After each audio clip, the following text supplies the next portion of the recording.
Come on, C-Can, open up.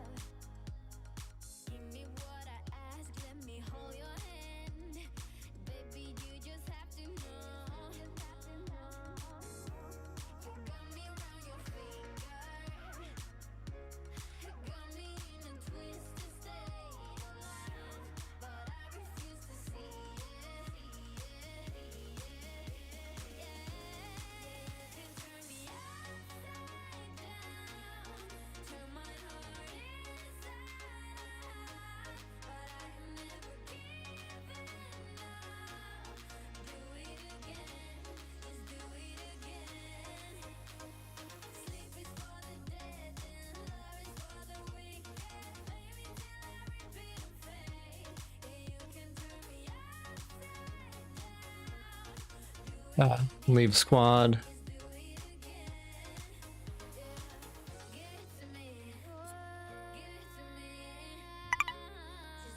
Okay. Switch scenes back. I'm on the loading screen anyway, so you're not missing anything. I've been playing a little bit of KSP off stream. All I've been doing is setting up relays around various things. But what I need to do next is design a deeper space relay probe, and we'll be doing that tonight and probably getting it launched and on its way to a further out planet, because I got one on the planets from Jewel and inwards, but with the current design the solar panels are not delivering enough power, so I'll have to make it less solar dependent and more radioactive dependent.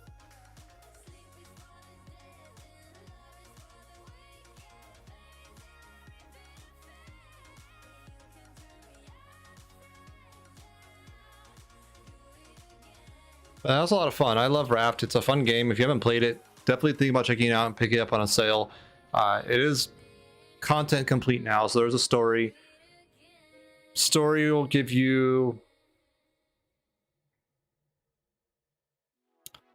mixed feelings, I think. I think a lot of it's because it's a finite end to the game.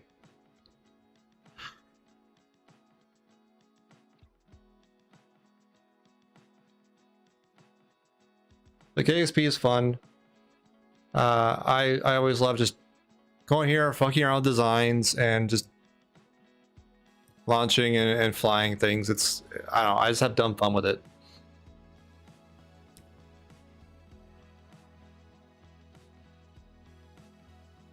Oh no, Mira, what are you gonna do?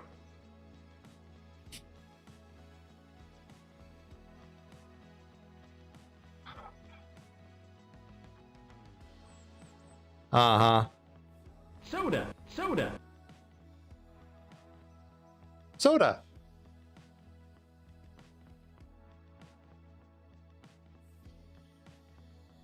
The Factorio one's at 25. I need to update that. My bad.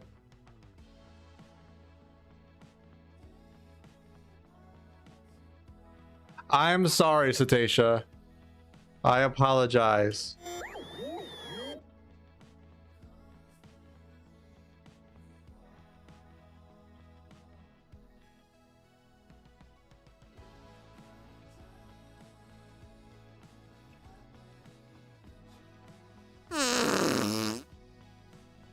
I deserve that.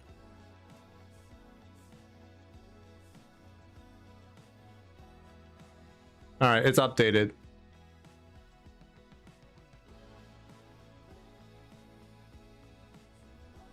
Interesting. So that's our current relay design, which is fine, but we need a deeper space one now. So I'll start with a command module, a giant antenna for communicating back.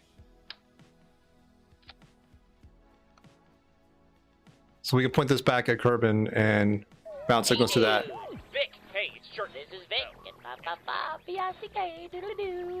not in the Mira, conference thank right you. Now, so leave your load down at the ding dong. Hey Vic, this is Church. I need to. You have reached the voicemail system. Okay, come on. To leave a message, just wait for the tone. Know how to leave a goddamn message? When you are finished recording, just hang up or press pound for more options. Really, hang up. No shit. I was just gonna keep talking until he decided to check his voicemail. For delivery options, press 5. Just give me the damn beep! To leave a callback number, press 8. Yeah. Page this person, press 6. Come on!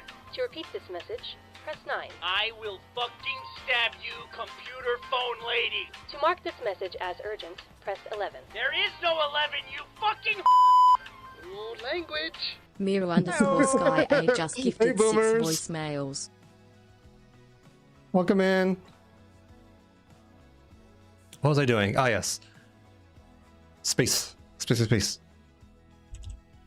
Thank you, Mira, for the 6 gift subs. You are too generous and too kind to me. I appreciate the heck out of you, though.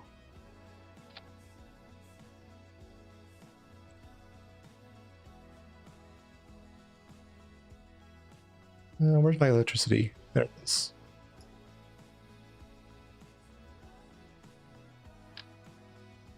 No, not that one. The tiny one.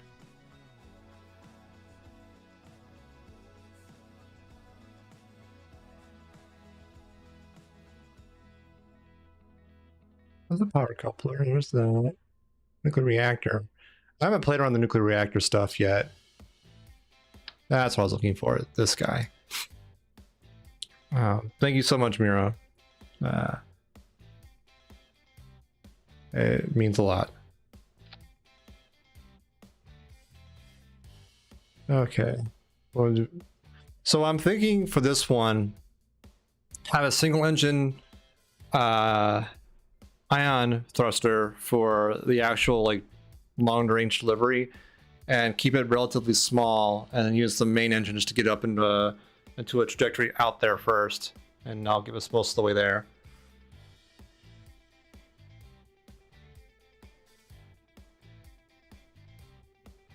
Let's see if I can pull that off though.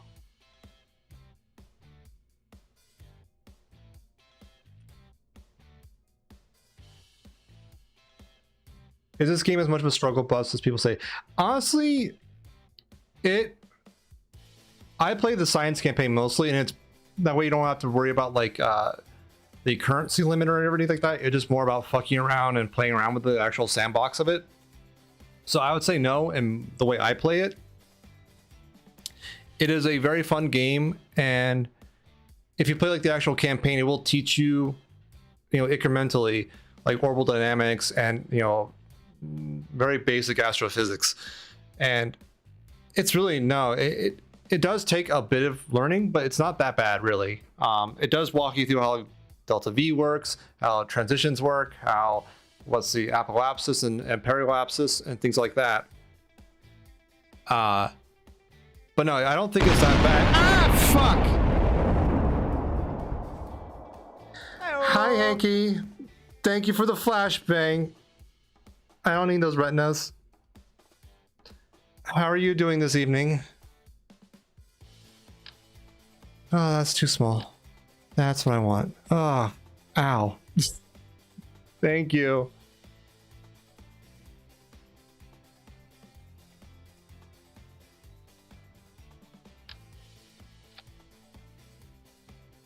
I'm sorry, Mira.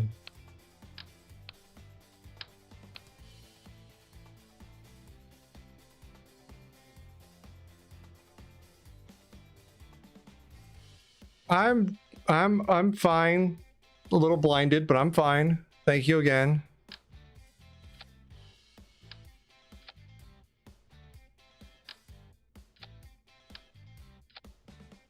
And that and that. That's probably a little overkill. This is just gonna be communication relay. I did give you the flashbangs. I hope you're enjoying them.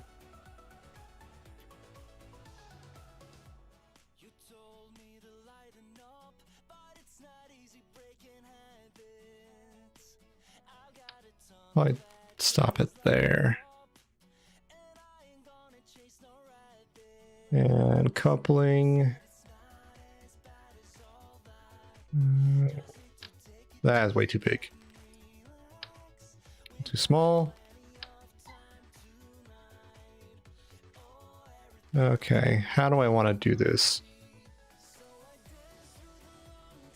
Can I? Like that.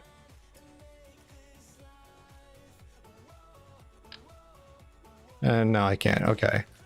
That was a thought. So I'll still have to have some rear-facing antenna. That's fine. That is perfectly fine. And I have to get solar in here too. So let's see how those look. Looking sharp. Because we still want some solar energy to try and mainly power it, but we want to probably mainly rely on nuclear.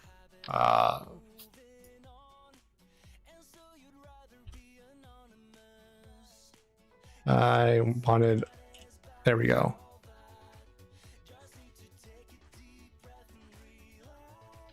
Like that. And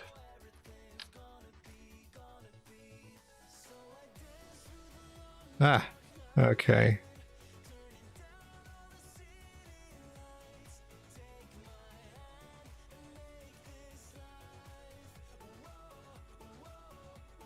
Like that. And then you just do that. Yeah, okay. And more this, stick it in here.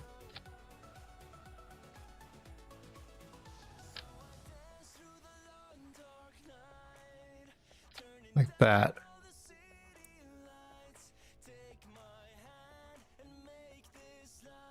All right. And rear facing camera, or not camera, antenna. These are a way to go with that.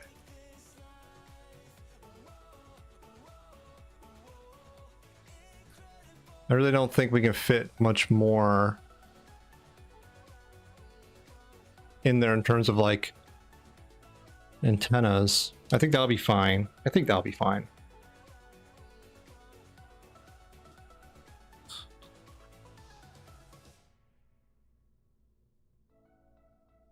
We don't want to go too large with it anyway, so this is probably fine. Ah, fuck! Oh, thank you, Dura, for the flashbang. Ah.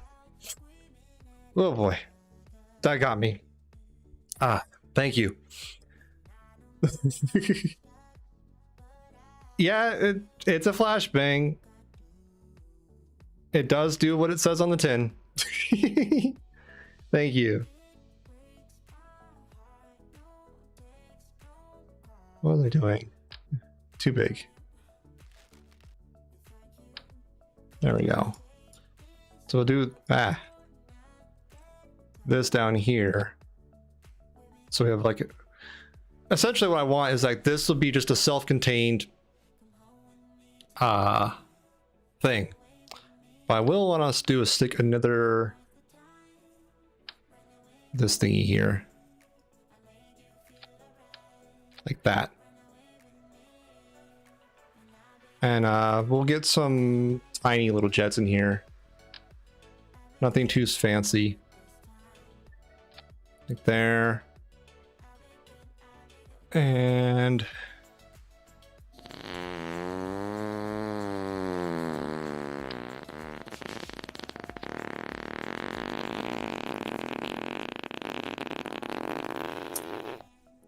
thank you for the mega fart. I appreciate it.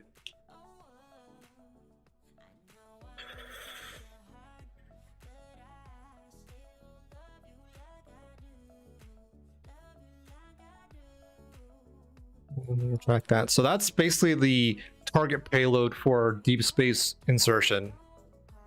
We'll have another separator beneath this for the long sail engine kind of segment, which is going to be ion based.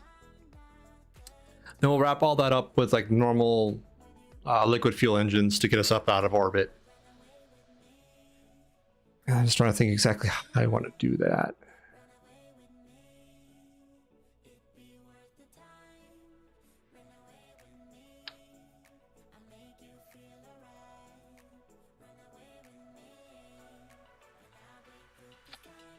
Like that would be fine. And then ion, xenon. There we go. So we'll have a bunch of these tanks kind of thing going on.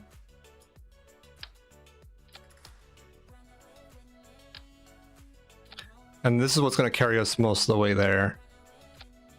Let's have a shit ton of this. Now, this won't give us that much fuel compared to our larger design we had. That's fine. We really don't necessarily need that. Because this is actually a lighter weight payload too, so it'll work out. And we can't really power the 4-engine model anymore because we're not getting enough power or not electricity. So one will have to suffice.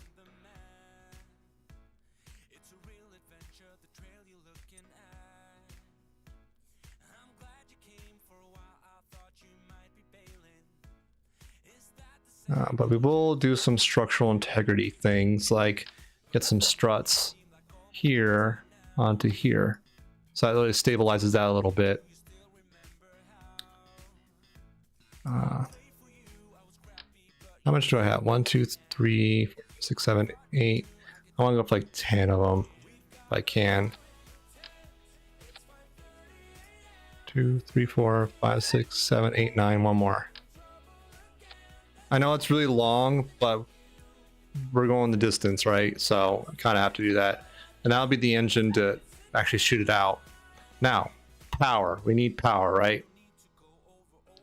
So there's two things of power I want to consider for this. Primarily, it's going to be this guy right here. And we're just going to stick him along the side. And see how much we can get off of this.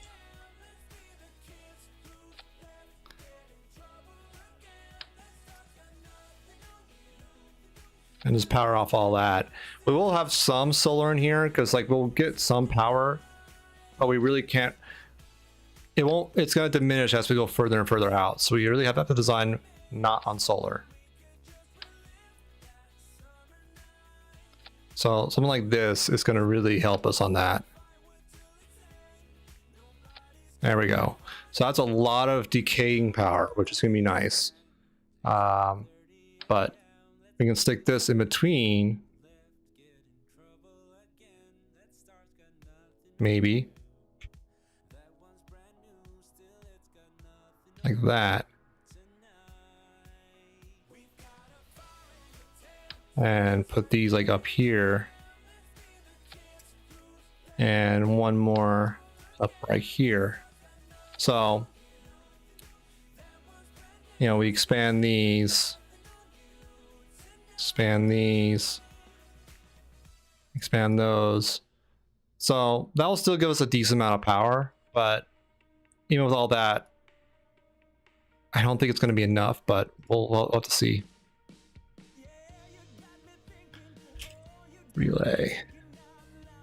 So again, this is all going to be designed to have this inserted into planetary orbits deeper into the solar system.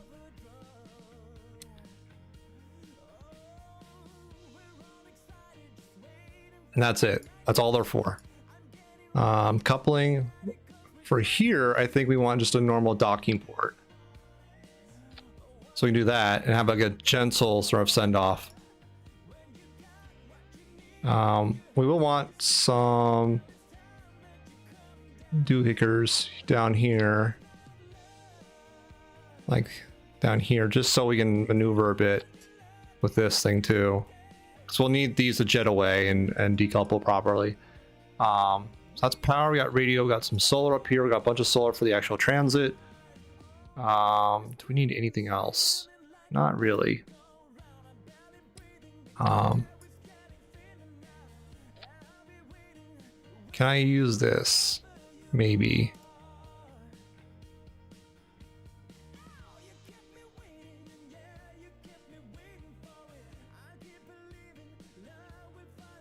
Let's see if I can make this work. It's gonna look like a penis, isn't it?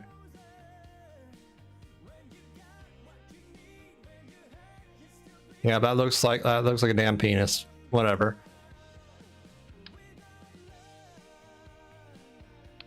All right. So that's all good. Disable crossfeed. Thanks, Mira. I appreciate it. Why am I so sassy tonight? I don't know. But all we need to do is get this payload. I'm gonna rebuild this. This is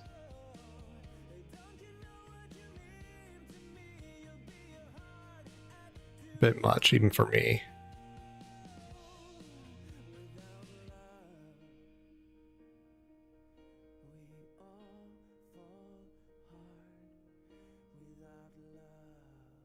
Granted, like any rocket's gonna look like a penis. And clamshell deploy. Yeah, okay, that's a little bit better. We still need. I forgot the struts. Damn it. All right, yeah. So like this docking port's not gonna be strong enough to hold it, right? So to compensate for that, we need a bunch of connectors down here to hold on to this sucker for us, like that, and then it'll be better.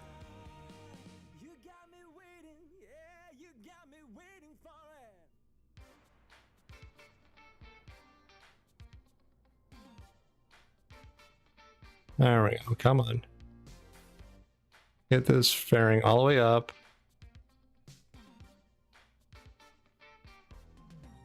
And it still looks very phallic. Whatever.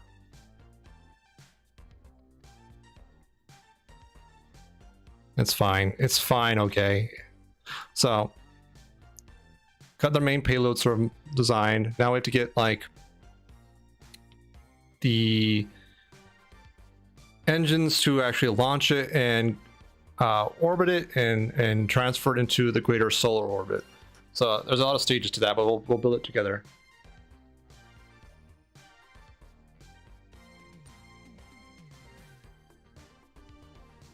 Let's try to think how I want to do that, because these guys are not bad.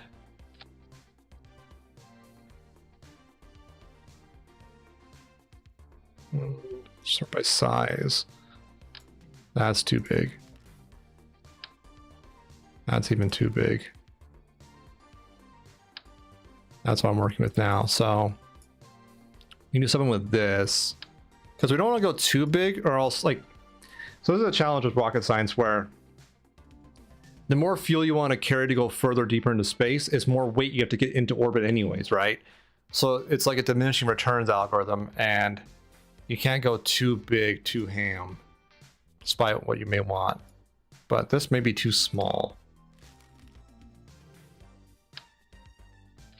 So we can do that and step up to the next chonker boy. This one. That might be a good compromise, because this one's still pretty hefty.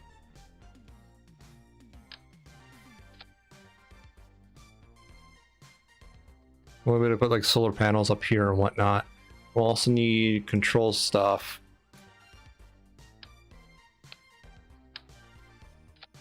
Like that.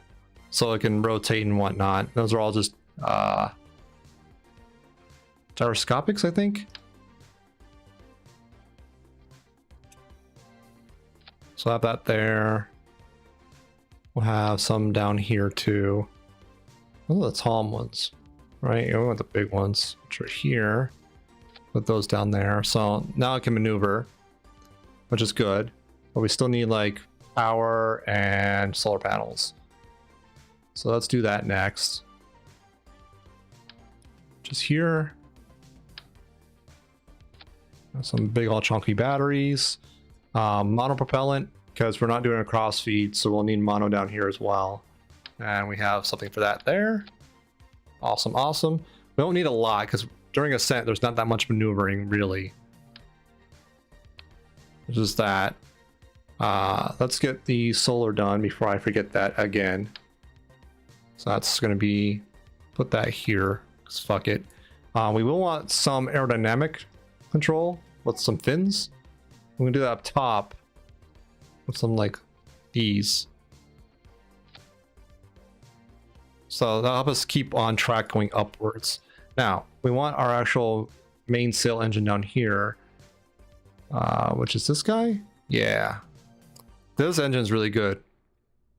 That and the Rhino are some of the best ones in my opinion. But that'll get us up into orbit. We'll have solar panels on all sides to help sort of control that. But we'll need boosters to get up above the atmosphere, because this alone, it won't get us above the atmosphere, really. I mean, it will, but we need a little more oomph. You know what I mean? So I'll use some of my favorites, because they kick. Clydesdales. These are some awesome boosters. They kick like a horse, and that's why I love them. We'll have some detaching things there. We'll need some aerodynamics up top with this guy. Gives us a little more fuel anyways. Now, this is not super stable by itself, so we need some more reinforcements down there too. With something like that.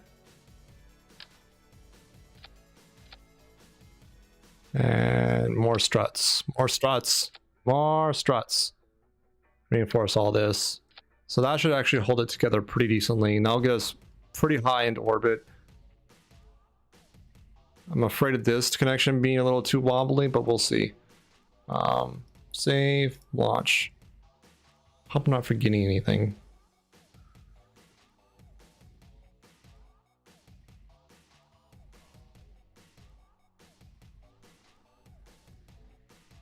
Okay, let's see how this goes.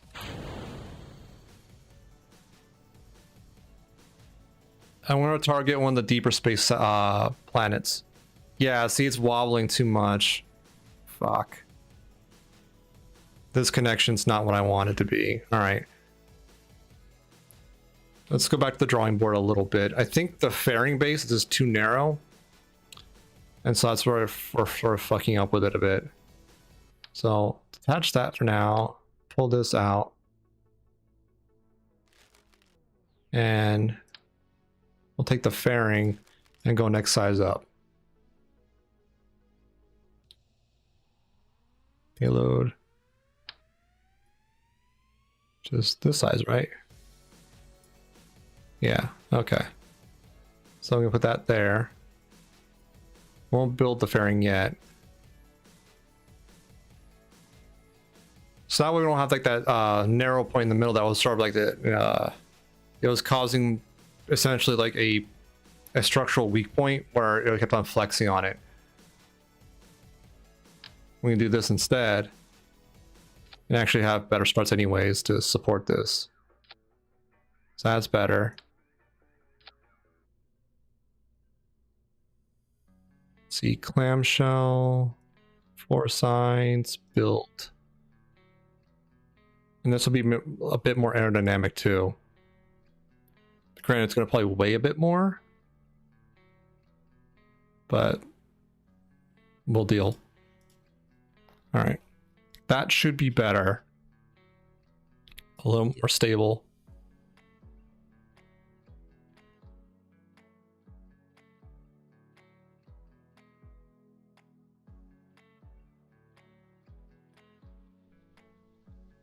Let's see how this does. That's what I mean about like playing around with the game. You just, a lot of it just fucking around to see how things work. At least the way I play it.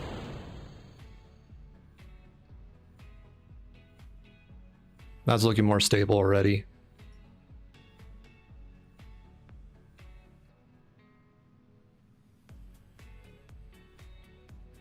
Hell yeah.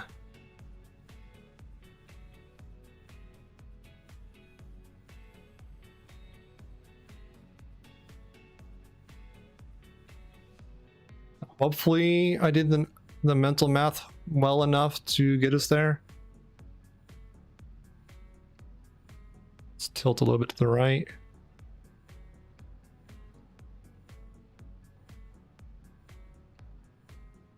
Oh, no, no, no, no, no, no, no. Tilted too much. Tilted too much.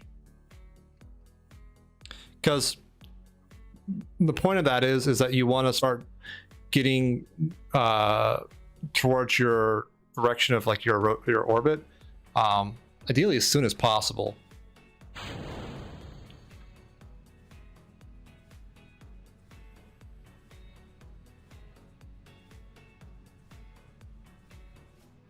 But if you do it too low in the atmosphere, the air resistance like pushes you back down, and you start doing a spin. That's what happened there, and then things failed immediately, right?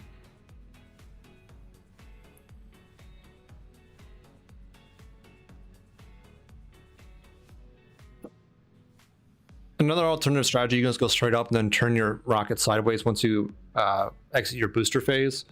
And it's less efficient, but it works.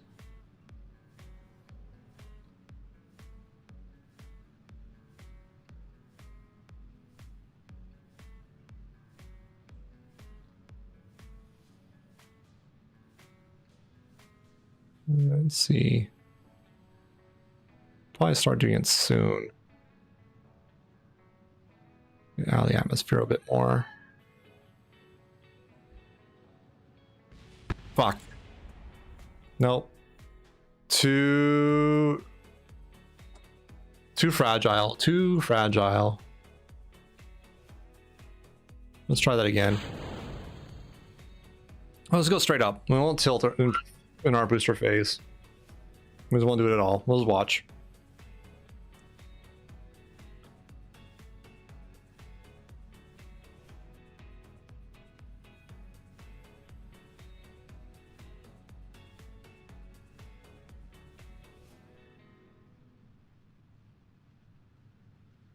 This is still pretty good.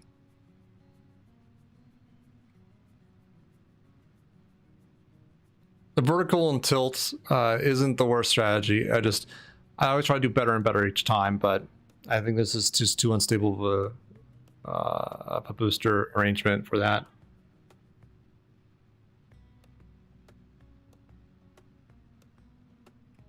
It'd probably work if I had more struts attaching the booster to the main part of the engines, but whatever.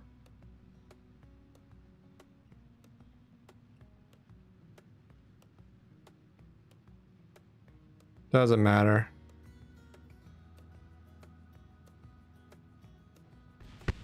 Even that. Okay. Well. Huh. Maybe 4 is just too much with this light of a weight. That might be it.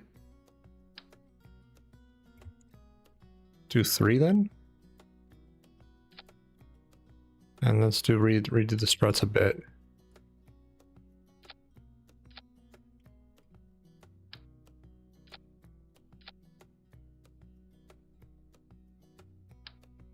Yeah, this is the heart of the game from in my opinion, where you fuck around, find out, play with like orbital dynamics really, and just have fun with it.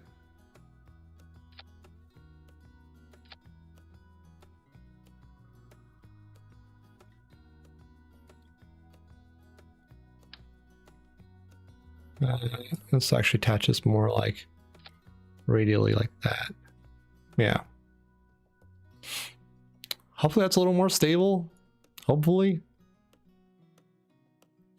The 3 boosters should slow it down a bit so we don't get so much air resistance going up.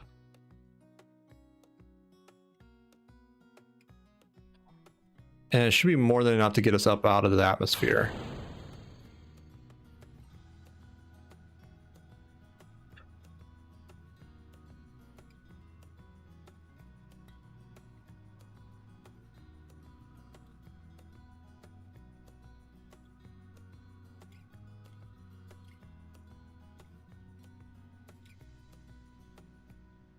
Let's see.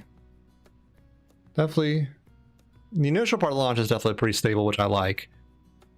If playing the god of like the warped physics messes with you, then that game gets screwed up.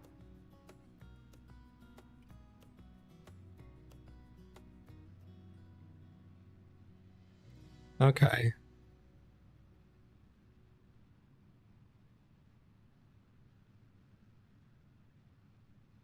So far it's holding up.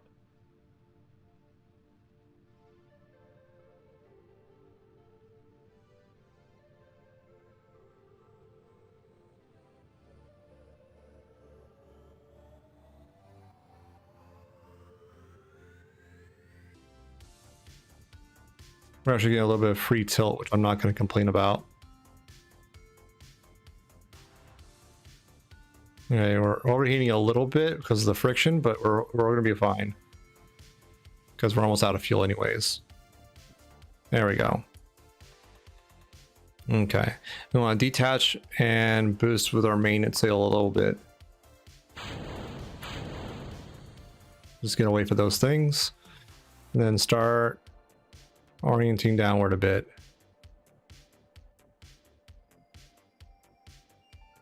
All right, that was a much better launch this time. Now, all this main engine has to do is get us orbit and out of the influence of Kerbin, ideally. At least orbit.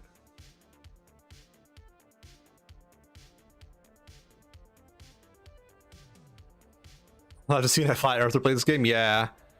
Well, their excuse would be like, oh, this is not Earth. It's Kerbin. But there are mods where you actually can play with like Earth scale things, which is kind of cool. All right. How we doing?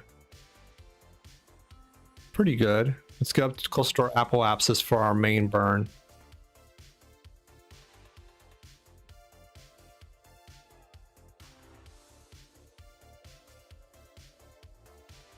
There we go. Let's get further down a bit. Because the thing about orbits that it took me a long time to really understand is that when you orbit something, you're falling always over the horizon. If that makes sense. You're always falling, but it's over the horizon, so you're always never actually going towards the celestial body. And right now we're about to fall, but we want to fall over the horizon. And that's what like the descent is right now. So we're sort of widening it by going towards it. That's what we want.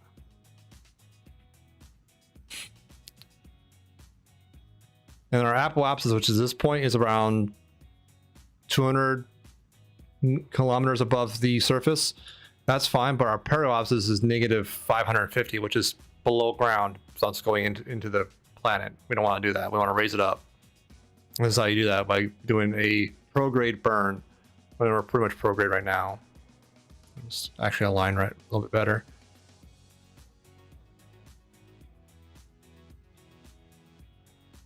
And once we have the pro-grade burn, we'll get into a decent orbit, and then we have to figure out how we want what's our next target after a Joule.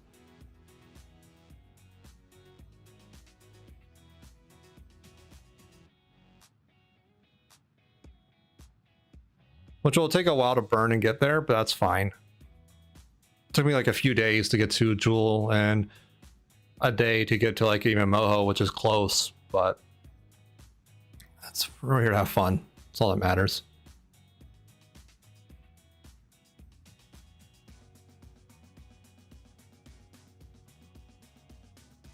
All right, we just passed our apoapsis, so we're actually now fighting against our falling, which is kind of not great, but we'll make it work. As long as we keep accelerating above this point, which we are, and we're actually getting our periapsis up, we'll be fine. And you can actually see how the camera reacts once we hit a stable orbit. It's kind of neat. There we go. Now we're in orbit. We're actually not going to fall into the atmosphere now. So that's great. Let's just take a good look around and see where we want to go. So I've gone out to here so far. Next target will be Sarnis. No green paste now. But if you actually look, this playthrough I'm actually working with an actual comm network. I've got relays on every planet up to including Joule. I want to do this one next.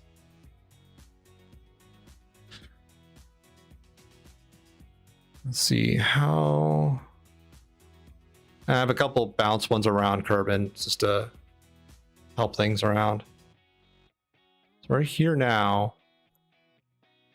Let's get prograde again. And can I get the burn high enough to raise my apoapsis to a lunar orbit so we can get a slingshot going? That'd be supreme.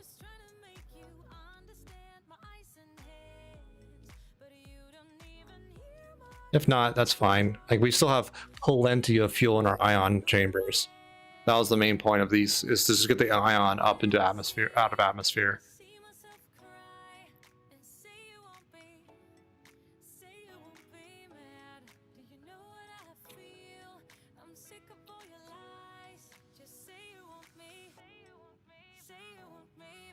Okay. Alright. That'll get us out of Kerbin. It's fine. We didn't get a proper slingshot, but I really don't care. I'm just playing for the hell of it. So I'll just get off the Kerbin influence. I'll obviously all the network lines, but there you go. First, the full path there. Just get out of Kerbin. And we could probably use the last bit of our fuel for an approach correction, because most of these planets are at an angle compared to us. Yeah, it's 2 degrees. So we'll go to the ascending node over here and do an anti-normal burn to level our orbit along with its. That makes sense. So we want anti-normal. So what that means is, like, if you look at our target here, it's at a tilt compared to Kerbin, right? We want to align our tilt with it so we can actually have a rendezvous.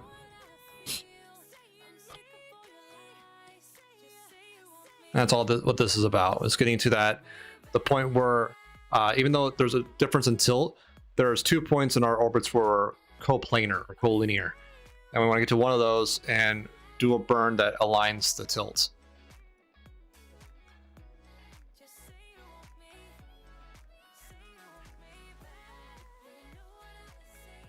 So yeah, we want to get about 2 degrees of change on the anti-normal burn. Should be here because it's the ascending node where it goes up around. That makes sense.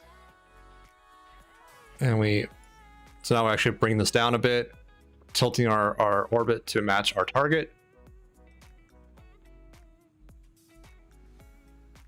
And almost there. Okay, now our tilt's pretty much aligned. That's what we want. We can go to our periapsis and do a prograde burn to get our apoapsis near our target. And we'll probably transition to our ion engines around there to get really into deep space.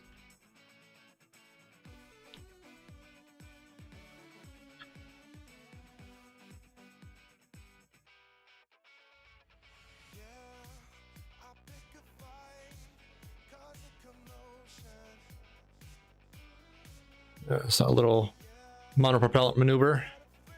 As you can see, our liquid fuel is almost gone with our oxidizer, which is fine. It did its purpose to get us out here into, solar orbit. Okay, we're pretty much prograde, full thrust, and that'll get us lifting this quite a bit, but we'll run out of fuel soon. Yeah, that already did. Okay, so our main engine can't do anymore. So let's clamshell that.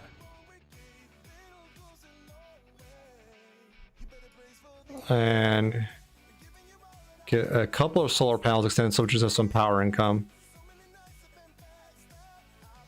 Detach our coupling point here. So now we're detached. Jet away a little bit. That's why I put those down there, right?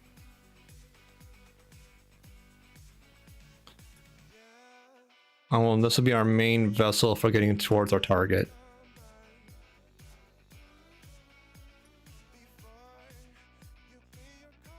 And we're just going to get all our solar panels extended so we have power sorted. I can't see on this side really all that well. There are mods to help this, but I like doing this a little bit manually sometimes.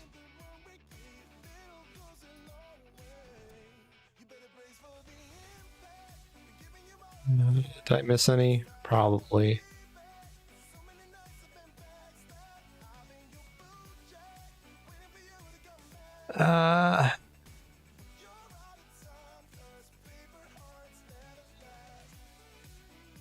Oh well, we'll make do. Just have to phase into our engine burn, and there we go.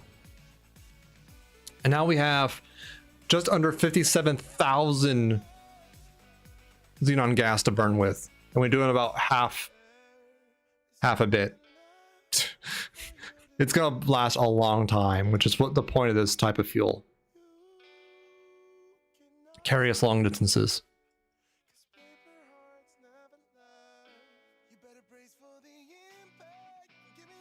But if we look here, our apoapsis is still climbing, even though we don't have that much fuel. The fact that we're such a large scale allows us a lot of like flexibility with this now.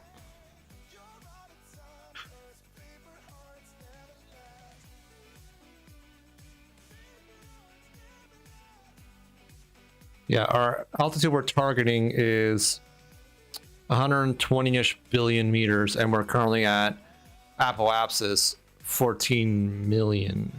No. Am I doing that right? 120 billion target, yeah. And we're at 14 billion? Okay, yeah. So it's not super far out, but I think the design with lighter weight payload is going to benefit a lot here. Most of our weight's in fuel, which is ideal-ish. And we just sort of wait. And just sort of chill. That's sort of the essence of this type of the way I play it, at least. The True Blue campaign allows you to have like much more targeted like objectives and whatnot, and have fun with that kind of stuff.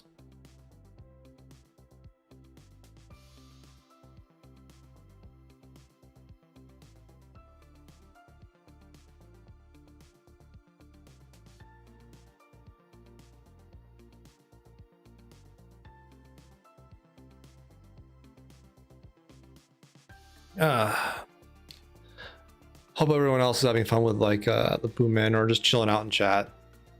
Hope you all had a good weekend. Hope the upcoming week will be as stress-free as possible.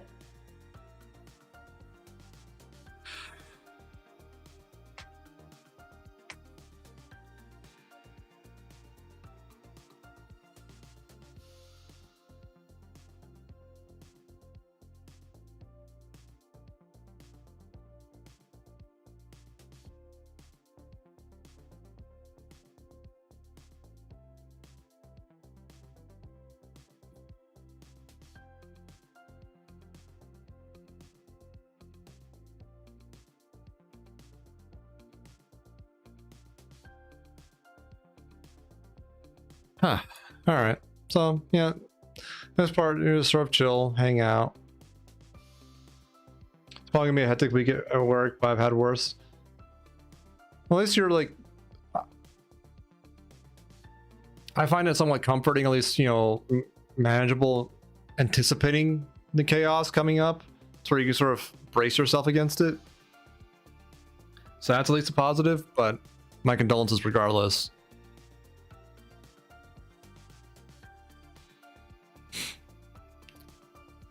And I hope everything works out no matter what, of course.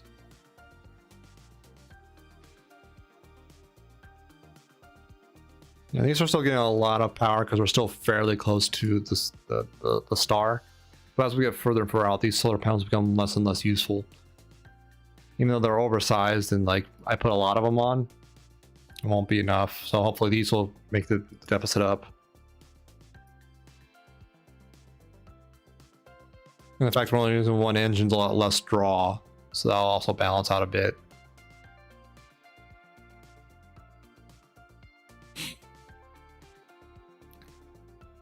Ever since I last left fast food, there hasn't been anything I couldn't handle. Fair. I haven't done fast food. I only done grocery store in terms of retail kind of labor, and that was rough, but I got through it. I survived, and yeah, it is rough. What can I say? I wish everyone the best.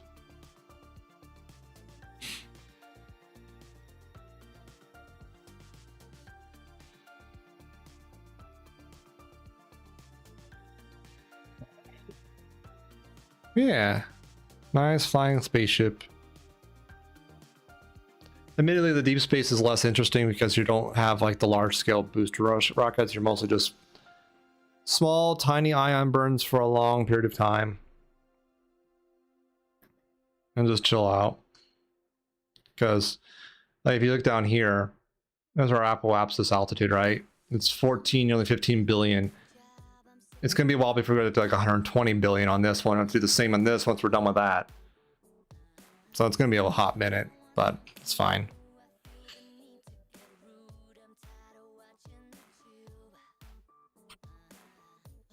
If I was an extra smart person, I'd use transfers to slingshot around, but I'm not.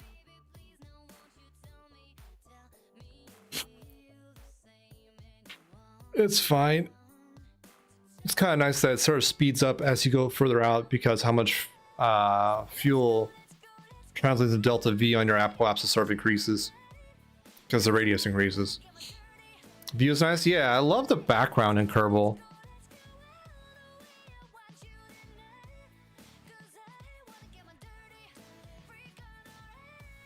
Super neat.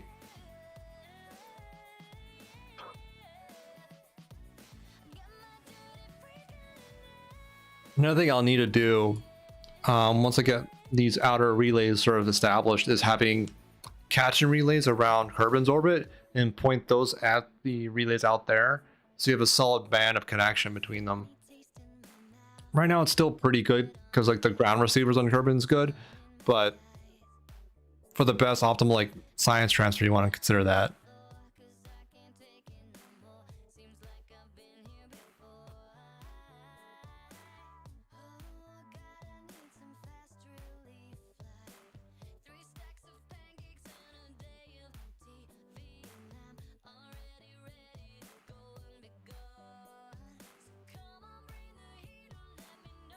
That's one thing I want to do further in this playthrough is having deep space science vessels where you launch like both the pilot and the scientists and engineers in a mobile science processing center in the starship in a spacecraft.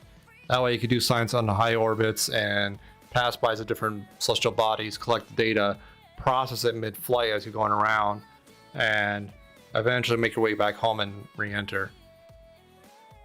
That's always super fun.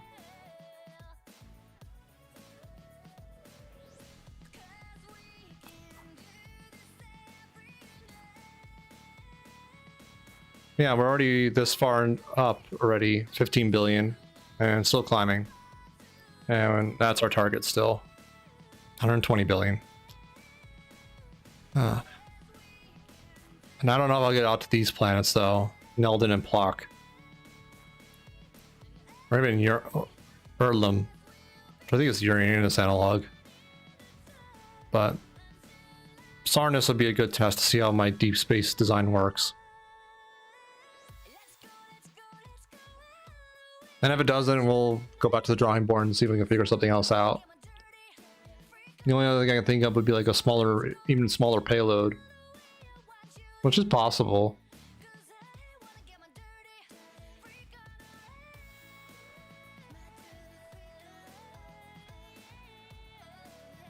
I don't know by how much, because it's really minimal, but we'll see.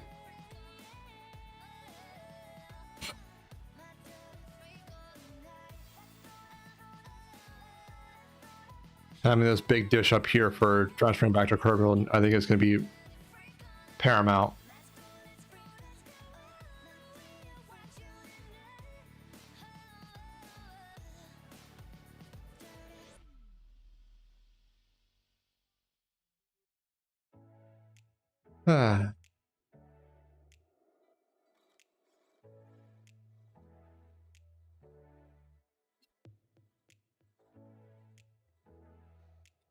And we won't be going super late. I just didn't want to end it like 3 hours and change. I wanted to at least go for 4 hours and change, not 5 hour like stream. Going too short always feels a little weird, unless there's a reason for it, but I don't have one tonight.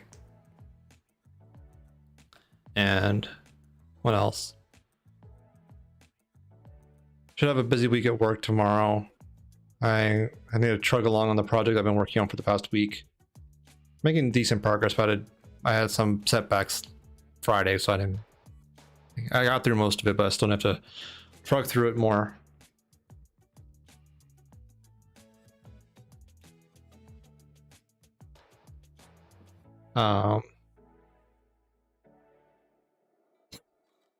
Been making more and more preparations for my March 1st charity stream. Still super nervous about that, but I hope it'll be fun. I hope everyone will enjoy it. I've been adding incentives and milestones and things like that into the charity campaign to get all that squared away. And just things like that.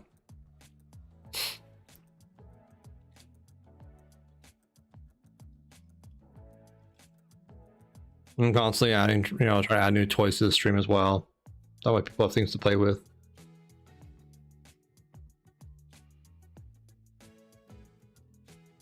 What else? Trying to keep up with the news. Like, I know Twitch is working on like trying to revise their terms of service. There was like an update they pushed and then rolled back on disclosing personal information to like third parties, which felt really kind of icky. I think it's why they rolled it back, but it makes you wonder what Twitch has in store for like streamers and their personal information they have to have for like tax purposes and whatnot. I don't know. We'll see how that pans out long term, but makes me worry a little bit.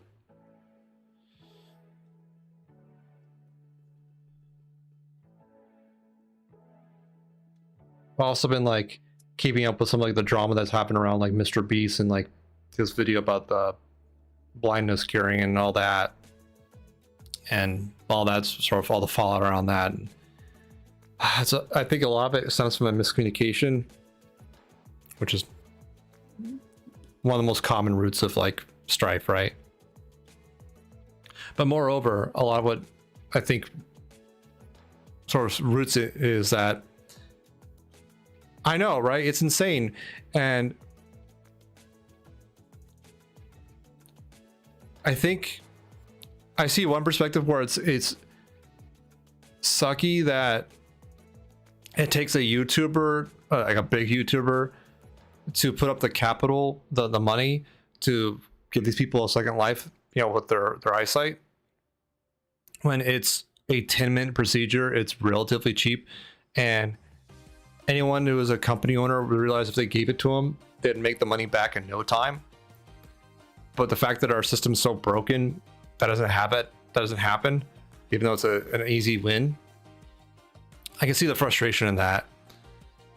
But like that frustration, I don't think was articulated well. And so a lot of the frustration around that fact got misdirected, at least the perception was misinterpreted to be pointing at Mr. Beast himself and his acts of, I think he did an objectively good thing. He brought vision back to 1,000 people. Like that's a good thing in isolation. The part that I think is the rough rub is that it took a Mr. Beast to do that, when it's a very obvious thing that it shouldn't be, right? A lot of the countries around the world have this as an assumption already. It's a guaranteed healthcare part of thing. So yeah, long story short, a lot of miscommunication, bad assumptions, and maybe misreads of like negativity around it, and spiraled from there.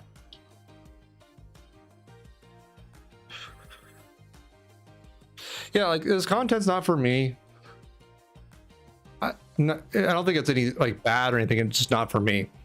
But the acts he performs on a lot of his videos, I think, are objectively good. These are nice things that happen to people. And that's a good thing. My only criticism wouldn't be at Mr. Beast. It's the system he operates in, where a person shouldn't have to win the luck lottery of having a Mr. Beast in their life come along and give them a bit of bootstraps to get their life into a better place. And when it doesn't have to, like, there's plenty of resources in to society to not, or it's not necessary, they're just misallocated. So I don't know. It's a complicated situation, and it definitely touches into like socioeconomic theory that is fascinating to think about, but it just sucks that our current system is so broken in a lot of ways that these kind of things sort of expose that so dramatically. But yeah, like I'm fine with Mr. Beast. I haven't even had his restaurant food yet. I've tried to order it, and every time it just gets canceled on Grubhub. But I think he's fine. Like his philanthropy system is great. Like it helps people, but charity is not a solution to misappropriations of capital. It's an excuse for not reappropriating capital. That's all it is.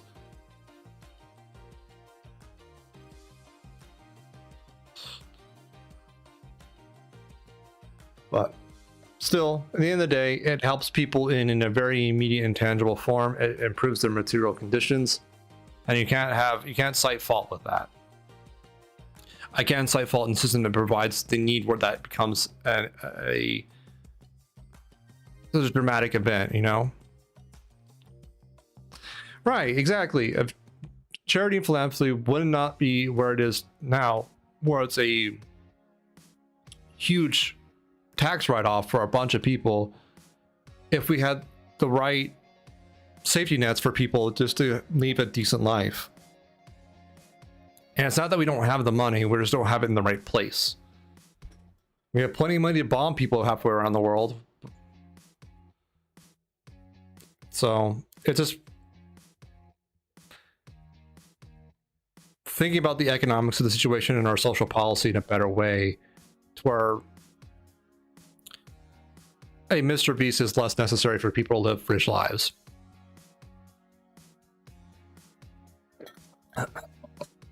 That's what my takeaway is, that it just sucks that these people are just in such a bad way where they can't afford a 10-minute surgery to get their lives back. There's something flawed with that.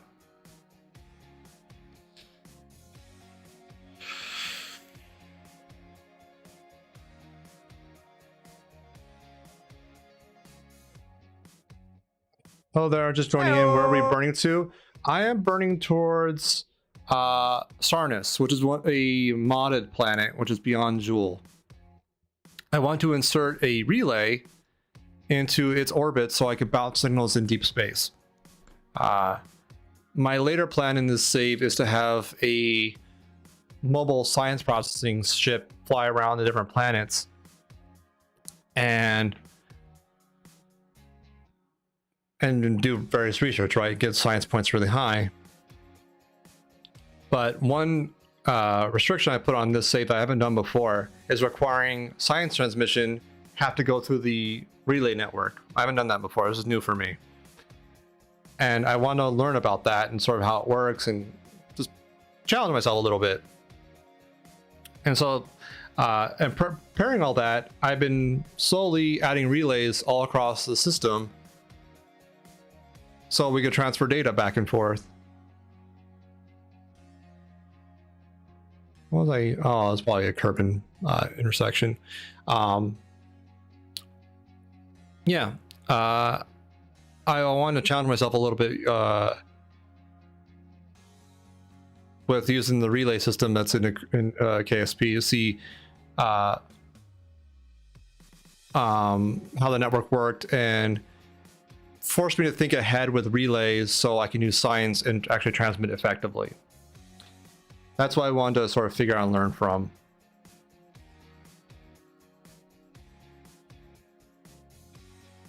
So yeah, I've just been slowly but surely building a relay network across the system to do that. I've yet to set up a network myself. Yeah, it's the planets inner from Jewel, I don't think are too bad. Once you get the Xeon unlocked, it's just a matter of time to get them. Further out, I think the challenge that I'm slowly going to appreciate and learn from is that you're so far out, the solar panels become less effective. So you really have to think of like how else do you generate electricity that far out? And I'm hoping the radio decay modules are enough in this case, but we'll find out. And if not, we'll redesign it. So that's the fun exploration with this particular launch.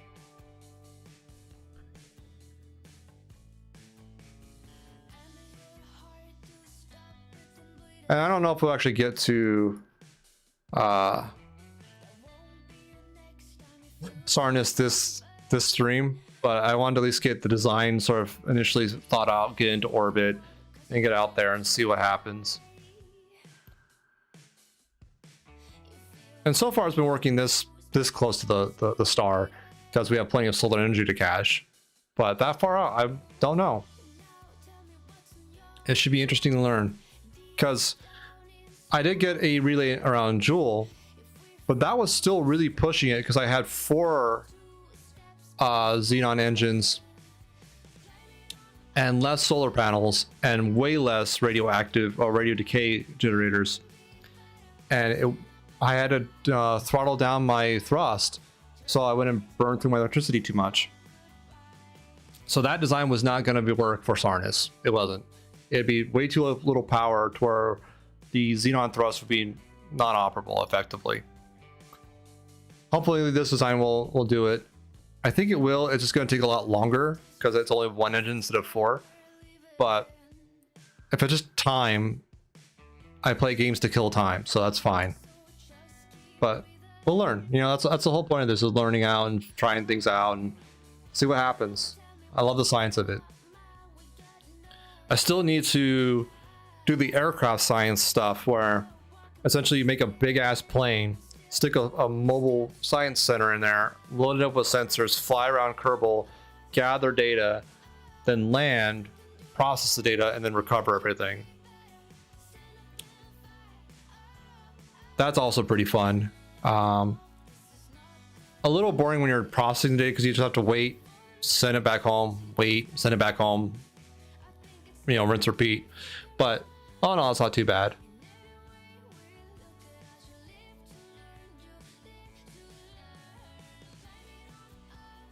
And this is just like the science campaign where I don't have to worry about like monetary cost or meet contracts or things like that. Like, I played a little bit of that and it's fun, but I don't think it's quite for me. I like just digging around in more of a sandboxy mode.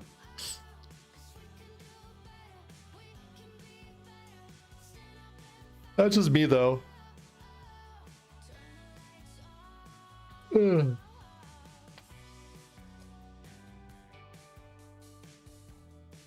yeah, I have a few mods installed. Unfortunately, the latest version of Kerbal, KSP, outpaced a lot of the modding community to where some of my favorite mods are no longer compatible, which makes me sad. There was one that had like better science centers and whatnot for deeper space travel, and it's just not compatible now.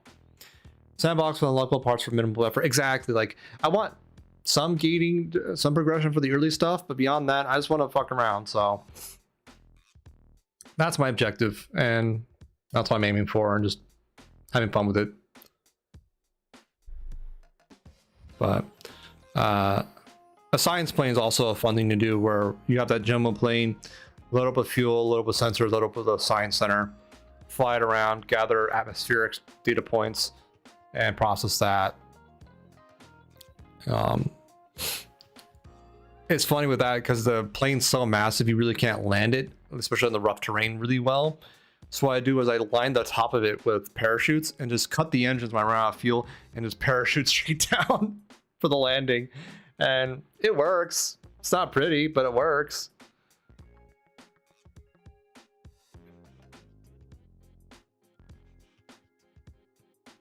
And like with that, I just line like the roof of it with solar panels for the power gen. Do the same thing and just finished a mission where he landed and returned from Moon's north and south poles. Ooh, that must be fun. I was never very good at landing on a lunar body with like a piloted mission and returning. I haven't done that well. I've gotten a solar vessel to orbit it, gather data, and come back. But actually landing and taking off, I can't do it that well. I have landed a probe there and just left it there, but taking off again, that's just... I haven't mastered that yet. It would be fun though.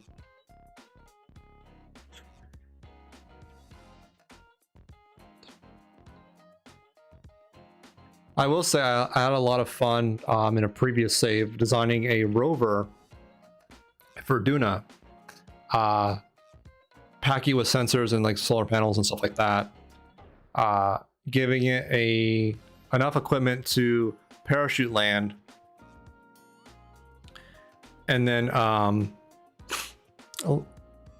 doing all like the payload work around it to launch it actually at Duna and get it into the atmosphere and, you know, thermal shielded and all that. And just sort of explore Duna's like craters and whatnot. It's really cool like to explore like effectively a Mars analog. The trouble with that is that it's very easy to go too fast and just rip apart your rover if you're not careful.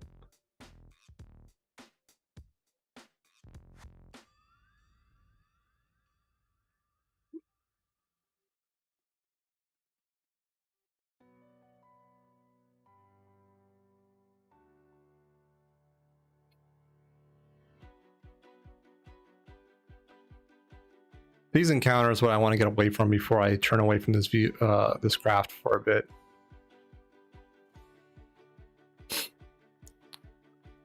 Duna is fun. The first you've been so far. Duna is amazing.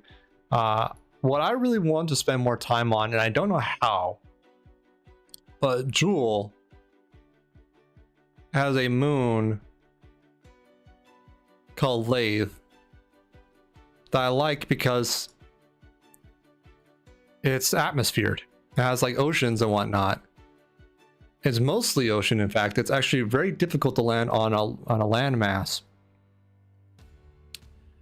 But it'd be so cool to explore this proper with like a watercraft of some sort.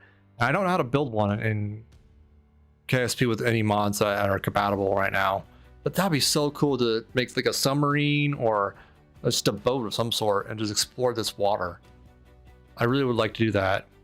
Same thing with Eve, which is an inner planet here.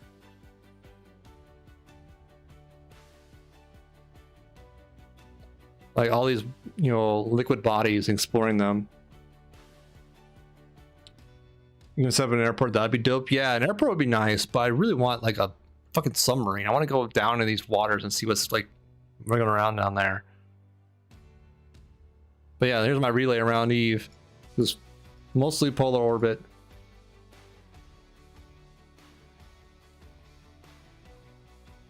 And switch to that, see what it looks like. I think I have it pointing back at Kerbal. Yeah. Oh, it was pointing at Kerbal. There you go. Yep, just flying above Eve. So this is my earlier design of like relays. It's not too different, but effectively I wanted dishes on pointing all directions to where no matter where I was facing, I had a decent line of sight. And then the main dish pointing back at Kerbal for the actual bounce. Where was it? I don't want the debris.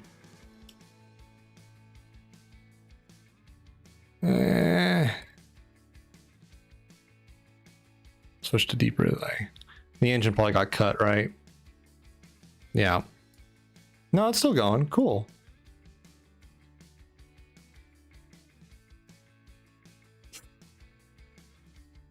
Yeah. Let's hop back to the Space Center. Let's clean up our debris and see what we can do else.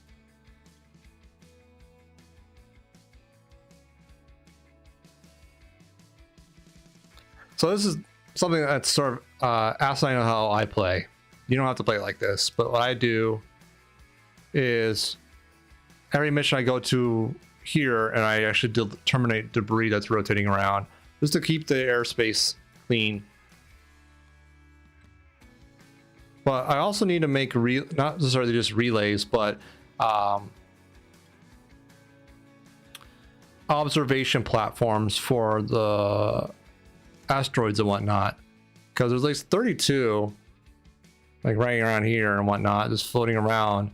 But we can't see them really well because we don't have observation platforms.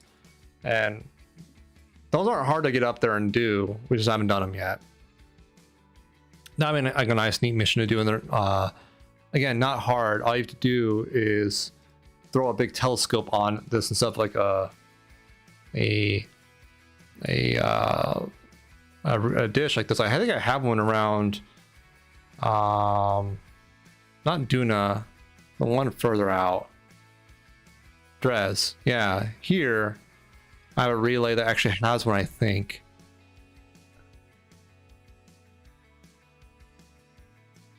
So I want to see what it looked like, and how it behaved in a planetary orbit. Yeah, so you need something like this to observe those things, but they can only be done in a solar orbit. You can't be in a planetary orbit, which is something I learned, I forgot about. You can do this and send that back, that's fine, whatever. But yeah, you have to be in a solar orbit for object tracking, which would be kind of cool. We can do that soon, I think. But let's go back to our deep space relay.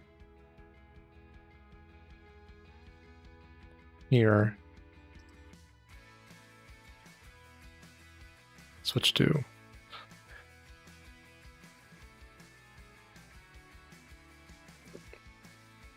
Nice with this.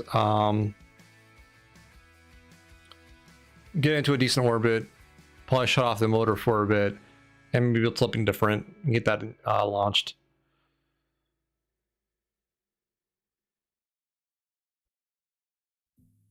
Because observation platforms are super easy to throw together. It's essentially a relay with a lot less of this to worry about, because you just have to get into a solar orbit, and that's just stupid easy to do.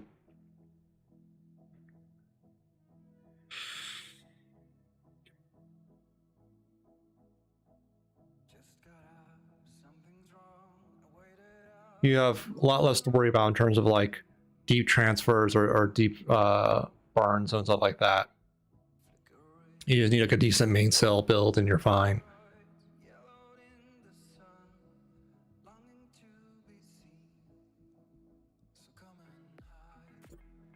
Well, no, not bad.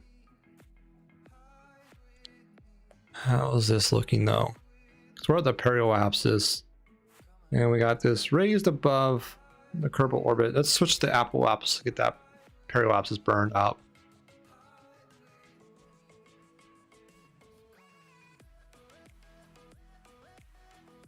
And flip it around there and get it more circularized. Not be a good stopping point for this craft. I mean, this will take a lot of babysitting to get up to Sarnis. That's fine. I'm in no rush for that. But we kind of need to get some observation platforms going. Plus, they could be like also act as relays in the mid area, around, not necessarily close to Kerbal or Kerbin, but in the space that's in the same orbit.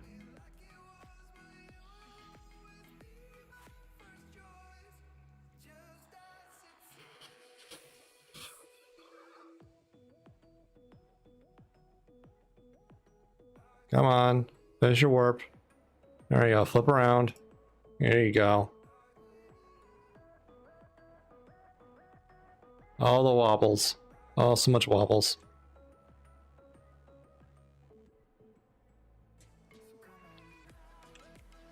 Now we raise our perioapsis outside the intersections of Kerbin. Now we don't have to worry about like slingshots messing up our transfers and whatnot. Or not transfers, burns out to our target.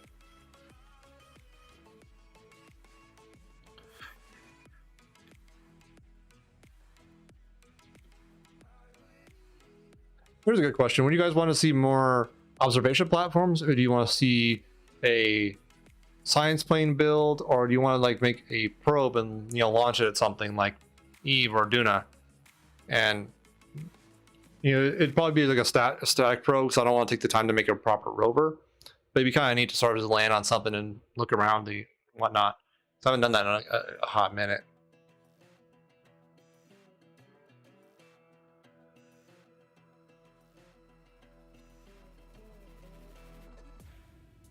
are y'all or would any of you actually have any preference at all, really?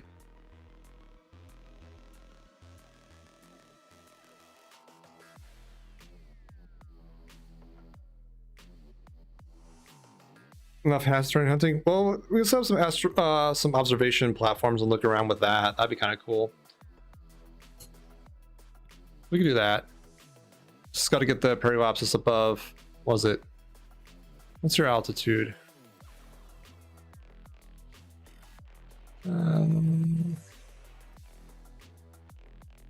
There we go. 13 billion. So if we get a decent amount above that, we'll be fine.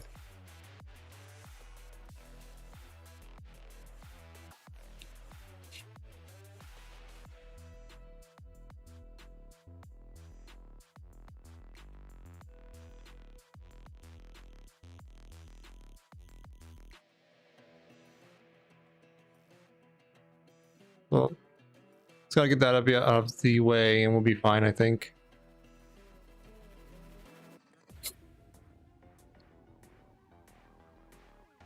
So yeah, designing and making a proper observation platform that also does secondhand work for solar relay would be kind of cool to build.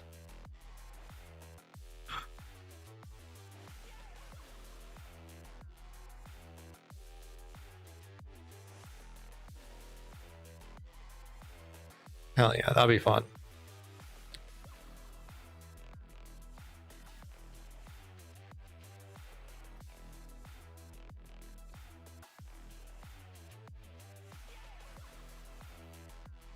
Periapsis is going. It's going to take a hot minute.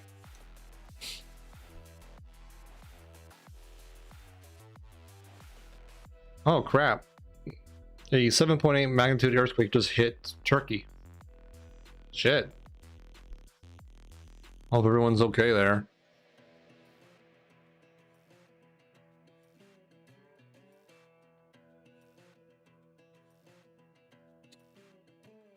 That's not good at all, you're right.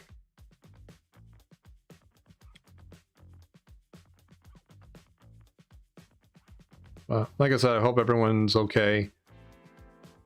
But that's a 7.8 is a rough earthquake for sure. You don't fuck around with that.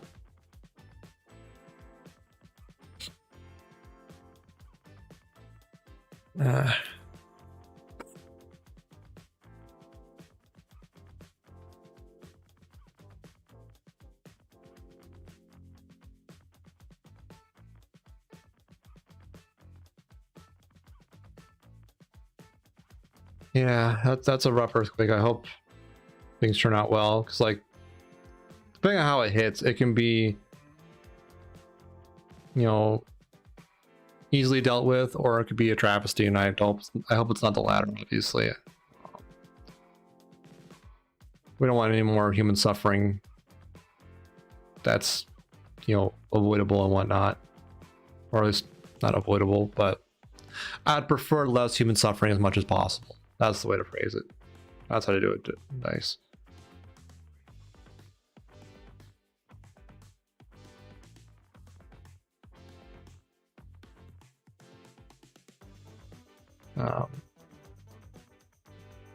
Yeah. What else? It's been rather colder out here recently. It was like the high was 26 yesterday. We were supposed to go to the DMV, and I'm not going because it was so cold and we didn't want to deal with the cold. We'll probably go next weekend and get that sorted. But yeah, it's been rather cold here, and I just wasn't up for it. Apparently it's the strongest of 4 earthquakes above 5 in the last 2 days. Holy shit, Turkey. Holy crap.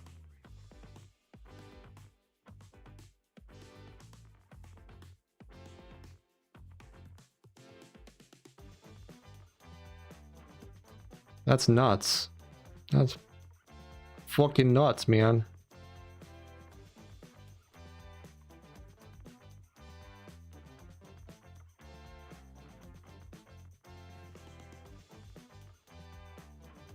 I don't think there's anything else. Oh, funny story the other day. We were in the mood for pizza, so we tried ordering from Papa John's directly. And apparently they had my phone number wrong, and they didn't want to drop off the pizza even though it was a no contact delivery. Never got a call because they had the phone number wrong, and they just took the pizza back. I called like, okay, where are my pies? They're like, oh, we had your phone number wrong and we couldn't find your address. We'll send out another set of pies to you on DoorDash. I'm like, fine, sure, cool. You know, I can wait a little bit longer for some pizza. They're like, all right, cool.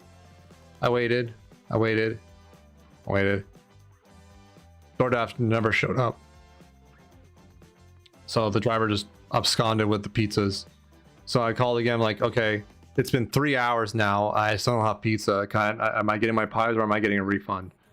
They're like, well, you'll get a refund. Sorry about all that. I'm like, it's fine. Just, I want some damn pizza. I want to give you business. I want to throw money at you, and you couldn't deliver a pizza in the year of our Lord 2023.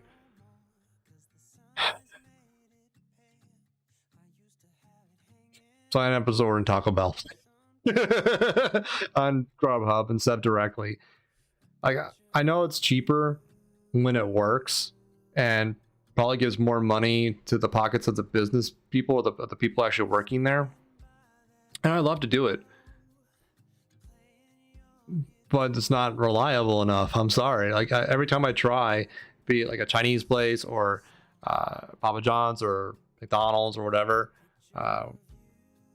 Burger King,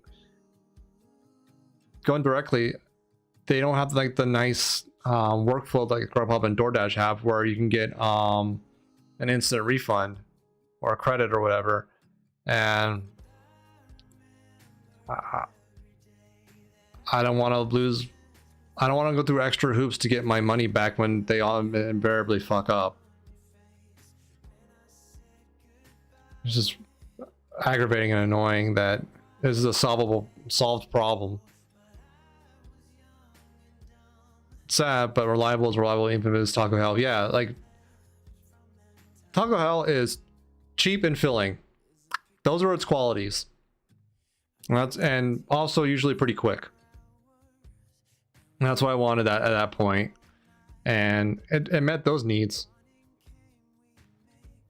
And what I usually get at Taco Bell is typically like a steak quesadilla. It's like the quesadilla sauce there is actually kind of slaps, I'm not gonna lie. And I usually get hard shell tacos, because what I really miss from Taco Hell is a dish they had called the double decker. What this was, it was a hard shell taco, and wrapped around was refried beans and a soft tortilla. So you had the stability and structural integrity of a soft shell taco, but with the satisfying crunch of a hard shell taco. It was the perfect taco, and they no longer have their menu, and I'm eternally sad about that. I will never let it go until they bring it back.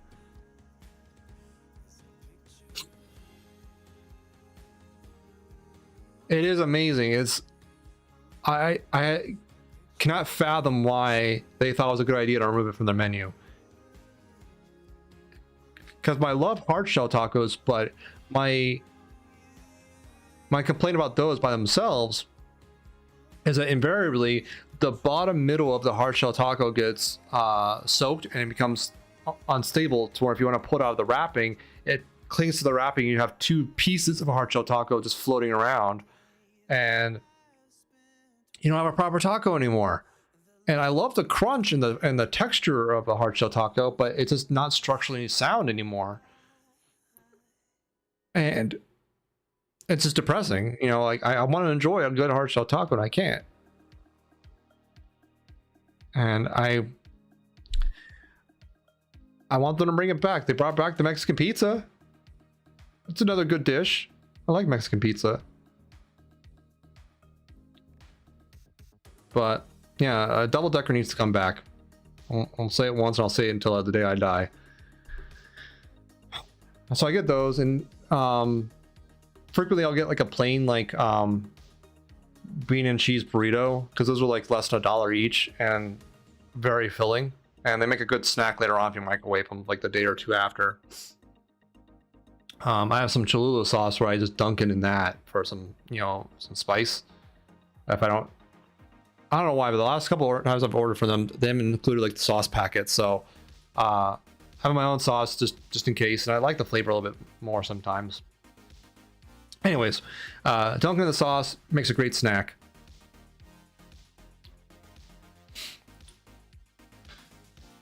Yeah, Taco Bell has had some very innovative inventions at times.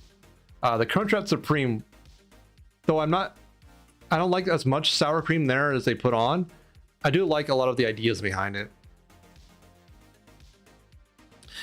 You missed last month's box with that nasty Dorito taco, the barf burrito, and the chalupa steak. That one sucks. I don't think I had that. The Dorito tacos, okay, I love Doritos. I love tacos. The combination, overhyped. That's my hot take. They're fine. I don't think it's worth the price. As it just, I think the Dorito flavor just doesn't complement well the rest of the taco. It's not bad. I just, given the choice, I'd rather pay less and get a more like satiary like taco, the plain one.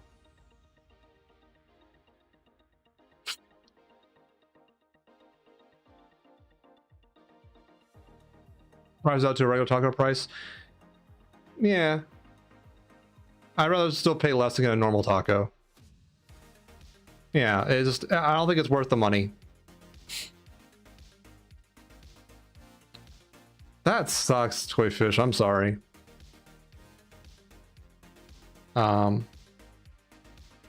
just go for the plain hard shell tacos, or sometimes I feel like the soft shell tacos because I just want structural integrity, and I'll sacrifice the crunch that I crave. But oh well, you know, c'est la vie. They also had those Cinnabon like icing things that are also pretty tasty. I like those a lot. Those are super good.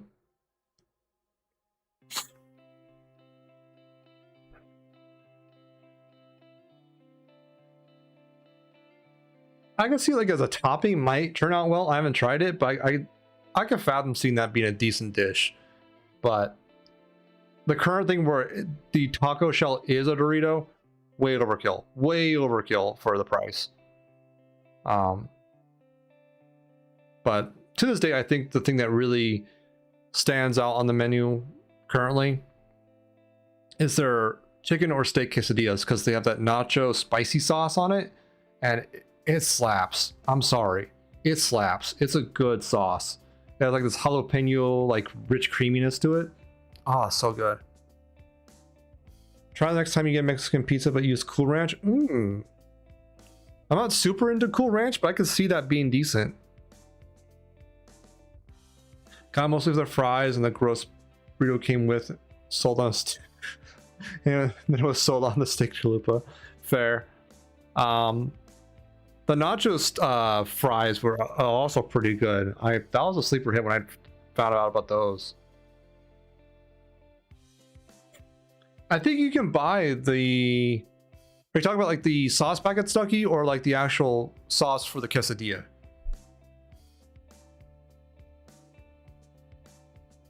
Is either chalupa fresh, reheating it ruins it and makes for tears? Good to know. Good to know.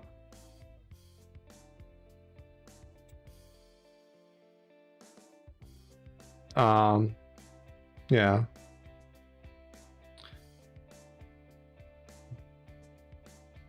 You already bought a whole box of Chick-fil-A sauce. I like Chick-fil-A food. I don't like the politics of the owners. Those are not great people in my opinion. That's why I don't go there. I will admit their waffle fries are pretty tasty. Burritos though, 40-second nuke them, then toaster oven are just as good, if not better than fresh. Agreed. I think burritos just in a microwave by themselves, more than acceptable. More than acceptable. Because there's not like a a soaking moisture problem like you have with other foods, like pizza, for example.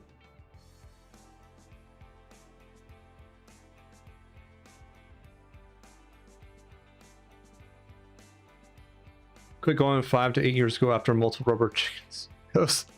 Yeah.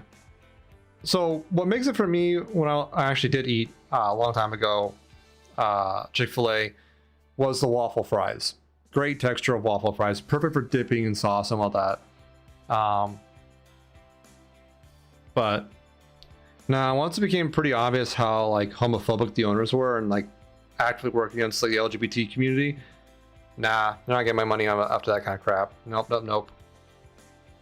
There's plenty of other good chicken places that are more, you know, indifferent. They're not actively hostile to people I care about. The chicken ain't that good. Yeah, KFC's fine. Popeyes is fine.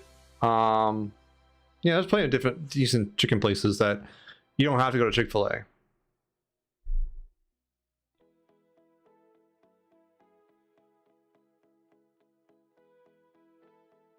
Okay, that's how to do something on my phone real quick. One corner we have Popeyes and KFC and Cane's all in one intersection. Holy crap, Chicken Central.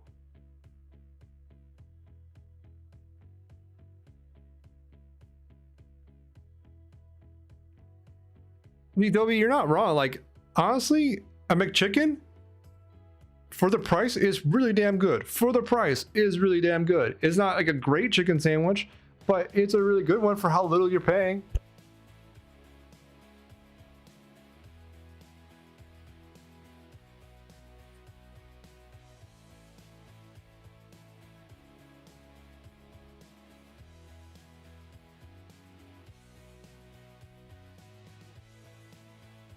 Oh yeah, like the long McChicken thing. That one was pretty neat. Yeah, I think they still have it sometimes. Like I've seen it on the menu occasionally. It's pretty good. And like honestly, I know like the processing and like the a million steps they throw chemicals into it and whatnot for it. Chicken nuggets still have a great texture. I like it. I stopped eating McDonald's after I couldn't tell if I was eating a Big Mac or the box. Fair. I still like Big Macs though. The new ones are not as good as the ones from the 90s. True. Like, they definitely changed the recipe quite a bit. Oh yeah, but I think Burger King, they don't get the same like fried, frozen fried again texture of the McDonald's chicken nuggets. And I don't know. Still hits right.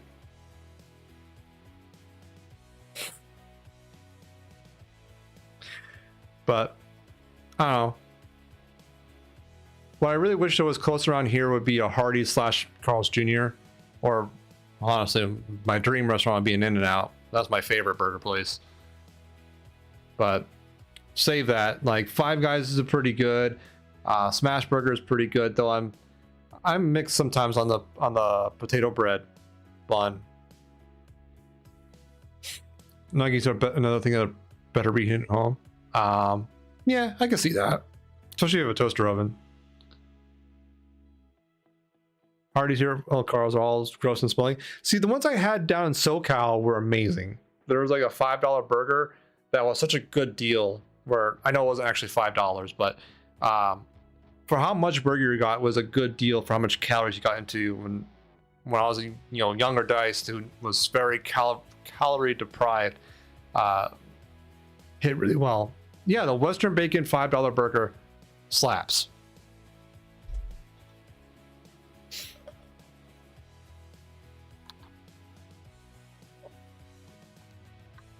Fries are fine. Chicken nuggets, I think were okay. I don't really remember it really. The quality is plummeted since say 2012. So I haven't had since 2012, but even before that. I think the last time I had was 2009, 2010 time frame.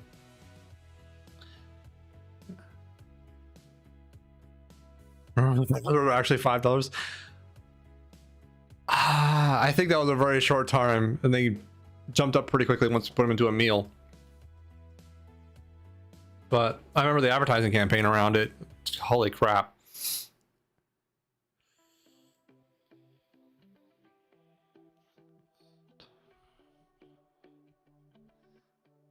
That makes sense. They probably shaped every corner they possibly could with the financial crisis and just never went back, because why, when they can get around and get away with what they have now? Oh yeah, I remember that Clayfish. That was great. Remember like a double baconator was less than $5? Fucking hell. Inflation's the worst. And I don't know. I actually am growing to like Wendy's more and more, simply because on their fries they leave the skin on. Adds a whole new dimension to their fries. And I'm weird. I like their chili. I like their baked potatoes. Now that I cry for us, they are nasty now. The one I have around here is actually not bad. They forget their nuggets all the time though. I order spicy chicken nuggets from them. I think a third of the time they forget it. Oh, if ever in Seattle, go to Dick's and order fries. I'll have to remember that. I don't know if I'll ever be in Seattle again, but I'll try and remember that. Last time I was in Seattle was shit. I think 1998, 2000 time frame. Fucking hell, it's a long time ago. I went to the Wharf and had a burger, local place that I have no idea if it's even still there or what the name was. It was so long ago. I was a kid. Don't talk about your age. It was fine. I should have had seafood, but I didn't appreciate seafood back then. More often Sacramento, look for a place called Auburn called Wiener Works and get the platter fries. It is a school cafeteria tray full of potato with skin on. That sounds delightful.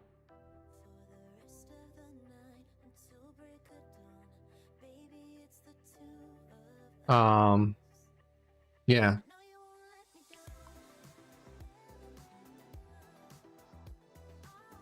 Honestly, I'll never.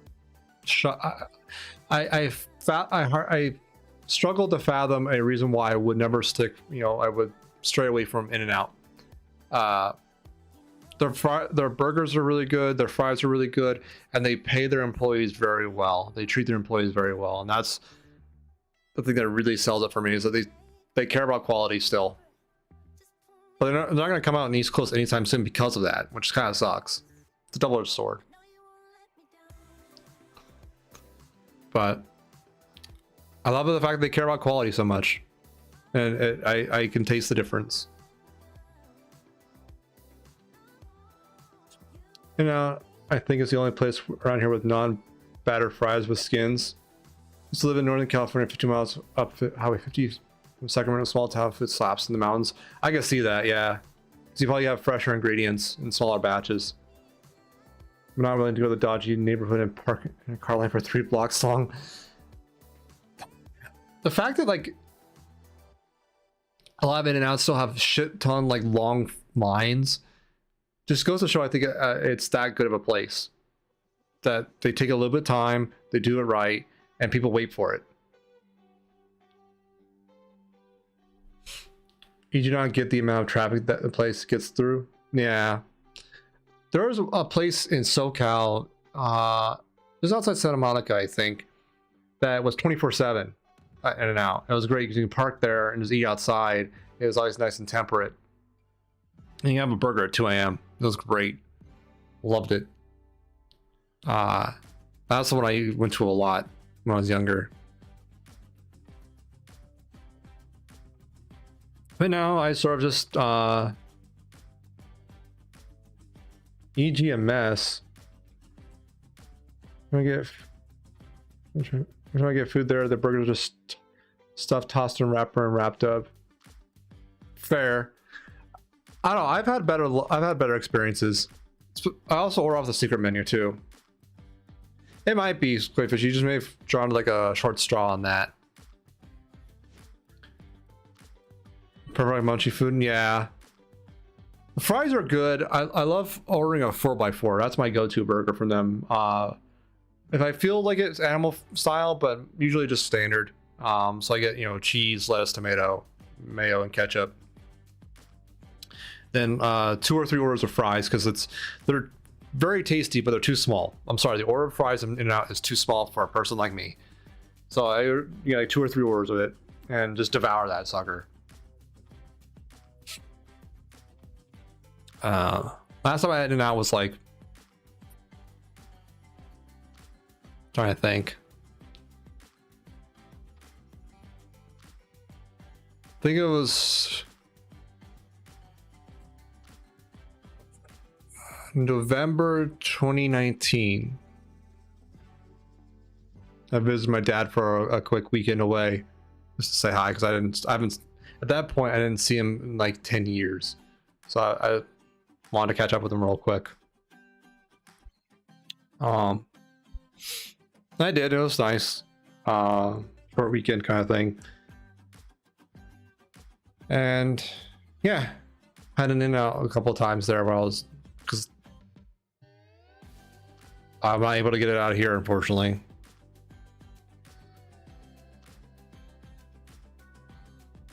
How about anyone else? But large McDonald's fries aren't big enough. That's fair. Like, I remember the days when supersize was still a thing, and that was amazing.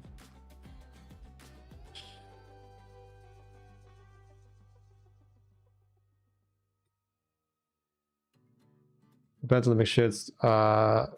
Wondering starts they stuff large. Yeah, it's very hit and miss. Like, I've had, depending on what time of day, the large has varying amounts of fries in it, and it's not consistent, unfortunately. Yeah, it sucks, but what are you gonna do?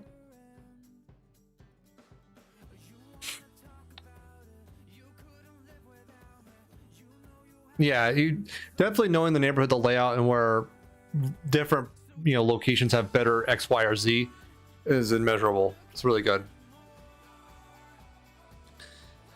Well, see, Koi Fish, I am a salt vampire. When I was a kid, I would add salt no matter what. I am a 3rd generation salt vampire. I am double-digit percentage sodium, I swear. It was hard for, I don't think I've ever had fries that had too much salt in my life. And I've had a shit ton of fries, so it's not a lack of like of exposure. Sucker cup fingers.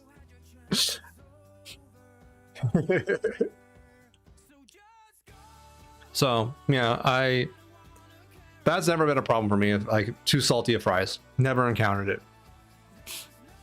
I like it when Wendy's changed their fries to where they had like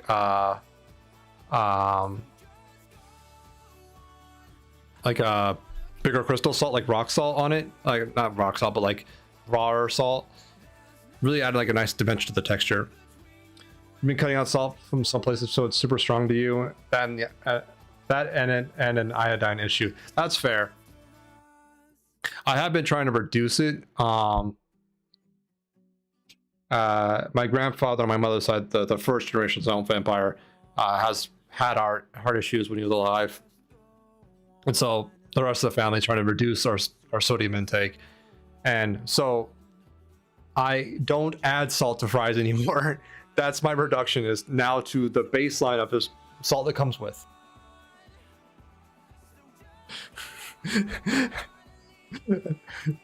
I find that never-endingly like humorous that reducing sodium in my diet was just like, stop adding so much fucking salt to everything.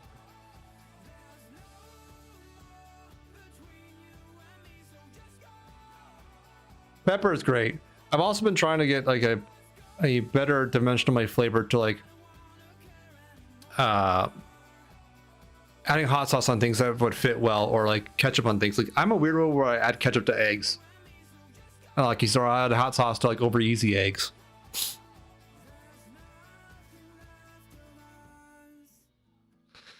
Yeah, I don't think sucks as if they use it to disinfect stuff, it'll scar the hell out of you. That sucks, man.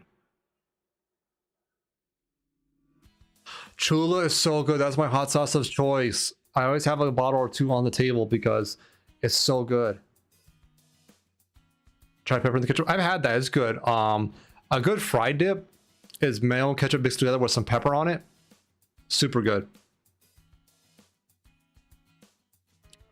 Just avoid the chipotle one though. Yeah, I just get the normal original. I've tried the Verde green one. That's pretty good, but the original is just my best of success, you know? It's so good. I love it.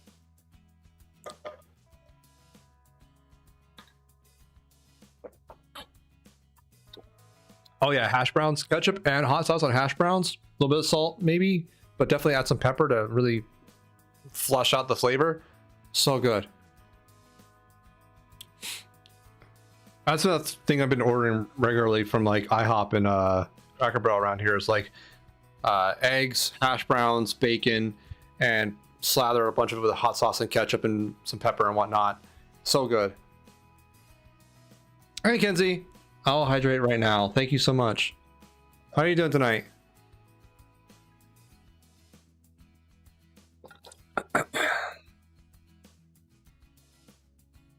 So is good on fries too. I haven't tried that. I'd imagine that's really good though. Thank you again for the hydrate, Kenzie.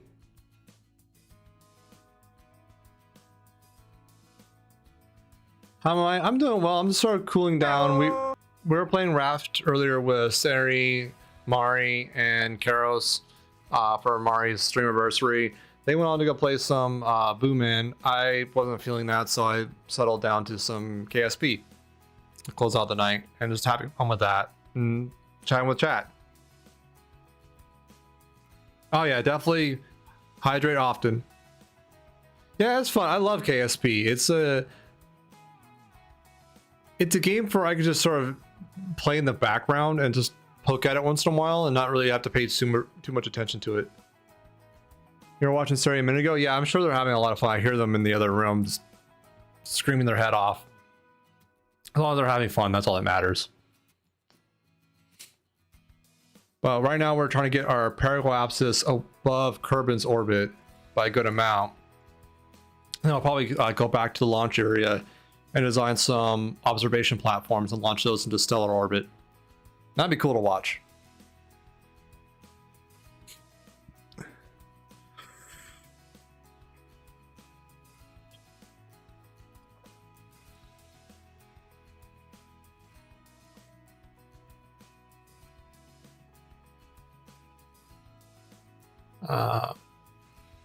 Yeah, that's what I've been doing tonight. Really didn't have much planned today, so I've been sort of winging it. Like I actually only thought about playing with Mari like an hour before stream, and I wasn't even sure because I know she's been having her schedule really busy. And I just thought, you know, I'll just ask, see if they need another one for Raft, and they had a spot open. Raft is always a fun game. It's definitely, I highly recommend it for if you haven't played it. The story at the end is a little disappointing, but this is the sheer mechanics of chill floating on a raft and collecting resources and hanging out. I don't know, there's some appeal in there I just can't describe. I love it. I hope they make more games like that. I hope there's a sequel, or I don't know, games with the same sort of design premise where you wander around, harvest resources, and just chill.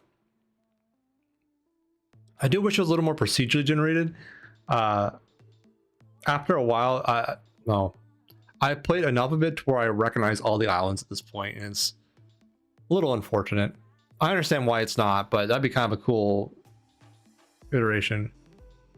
Subnautica is really cool. I haven't beaten. I played a bit of it. I like it a lot, but I think it's a different mood. It's more of, that reminds me more of like a proper Minecraft kind of like design clone where you're more stationary. Your base is more stationary, which is totally fine. At least until you get to like the big sub, and then it's like a probably a better situation at that point. But yeah, Subnautica is great. I've watched people play it all the way through. I just haven't done it myself yet. Especially the new one, Sub-Zero, or what's the name of it? That's a really cool one. I'm really excited for Sons of the Forest coming up later this month. I played the snot out of the first one, the Forest. It's really fun. A little unrealistic at times, but again, like just like the survival crafting kind of mechanics, super good. And I'm looking forward to the sequel. I think it's gonna be a lot of fun. And they're coming out in early access, I think, on the 23rd.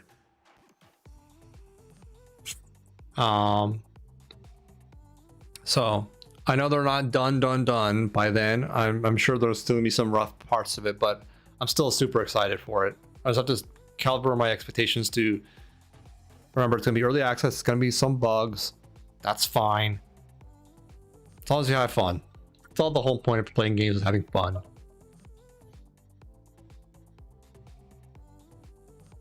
So I'm looking forward to that. Except for The Last of Us. Are you talking about the TV show, or is there like a third one they're making? I haven't heard about the third one, if that's the case.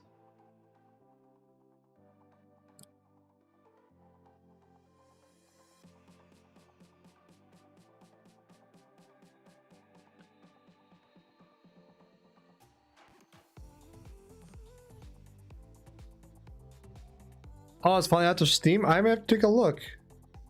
And the movie. Okay. I may have to take a look. So I did watch most of a playthrough of Last of Us 1. I liked it. I bet I would probably like it a lot more, or see more of the appeal if I played it myself. But I haven't yet. Let me go check on Steam right now, and if it looks good, I might add it to my wish list.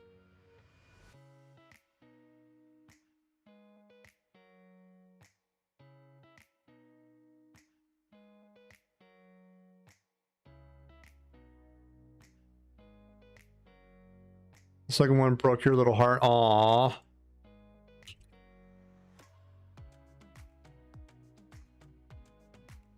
Last of Us Part 1. Yeah, I'm of age. Blah, blah, blah.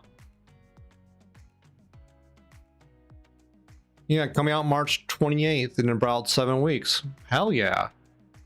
I'll definitely check that out when it comes out. Very similar to God of War. I love God of War. If you haven't played the new God of War, it is fantastic. I need to run to the restroom, so I'll run a quick ad. I'll be back in just a minute, folks. Hang tight.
Okay, I have returned.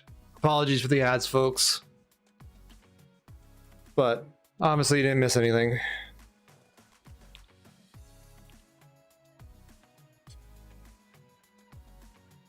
And that should be over by now, I think. Yep, there we go. But yeah, I've only watched a little bit of the second one. I haven't really gotten into it because I haven't gone deep enough into the first one to really feel right for it yet. But First one definitely on my docket to check out, especially if it's on Steam. Hell yeah! And there's no DRM. Like, so like one game I was really excited for a long time was Dying Light 2. It's okay. I went to refill your water bottle. I had to pet 2 of your 4 cats. Excellent. Perfect timing then. Anyways, I was really excited for Dying Light 2, but I didn't play it because it had de novo, and I am a staunch opponent of de novo DRM. So I haven't played it this whole time, but just the other week they pushed an update with no longer have de novo, so that will be a game in the not too distant future. I think I'll be playing on stream, most likely with Sari, perhaps with a few others. We'll see, and that should be a lot of fun. I'm excited to check it out. I love the first one, even though the story is laughably bad. The world, so the protagonist is incredibly stupid in the first one. Kyle Crane is incredibly dumb, but the storytelling of the atmosphere and the environment is top tier. I love the world they build and the characters within them. There are so much like nuanced and like funny and eccentric characters, and they all have their touches of little like humanity in them, and I love it. I'm looking forward to see what they do with the second one.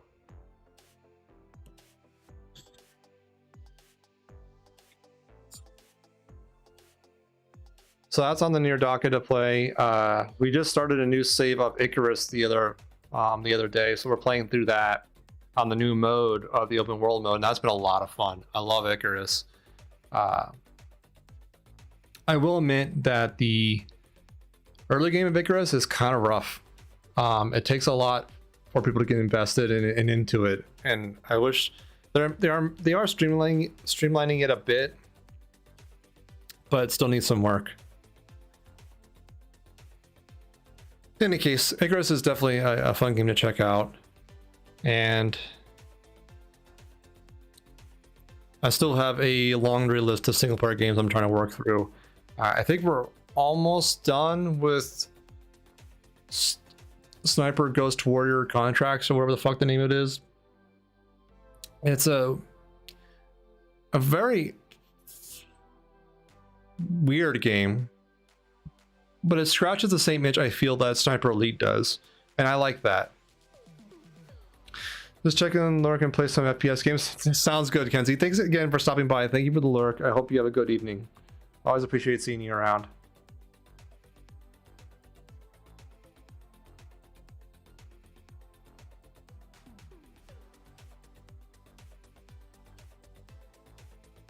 Hopefully I'll catch one of your next streams.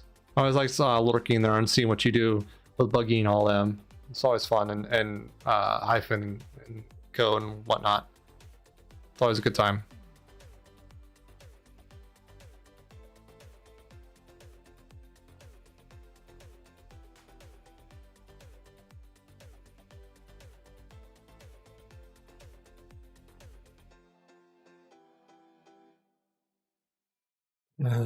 How are we at? We're at 14 now, and this is what?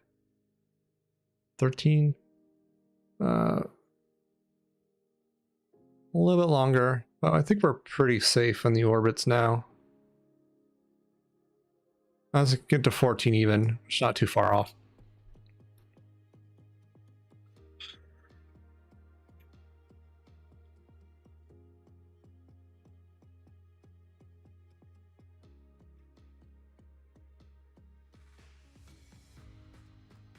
And we'll get some observation platforms going. That'd be kind of cool. I'm looking forward to building some of those. They have played a lot of Heartspace Shipbreaker. That is a fun game as well. I got to the point where some of the contracts were so difficult they were frustrating, but the Zen mechanics of sort of just tearing apart a ship piece by piece and sorting it and whatnot, super good. And I like the sort of dystopian future of it, even though it's, you know, dystopian. I like that. I'm weird. I like that. Yeah, Heartspace is really fun. I like it a lot. I need to get back to it and actually like figure out how to knuckle down and beat it, or just get better at it. I don't know. We'll see. Regardless, I think it has a lot of really cool things in it. I probably enjoyed the sandbox mode even more, but I don't know.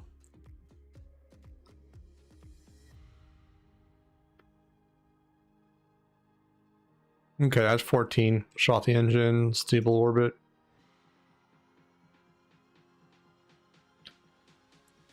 They go 1.5 billion, yeah.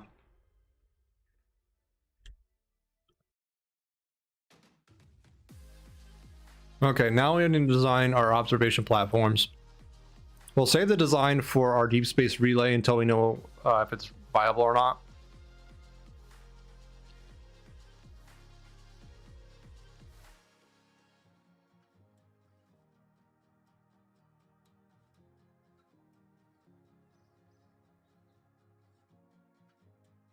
We will delete the autosave though, because there's no point in having 2 copies of it.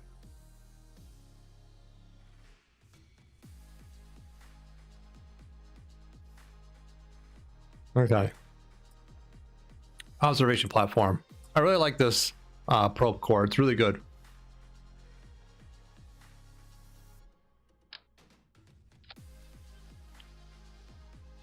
This is all we really need as a minimum, but we need the, you know, power and whatnot.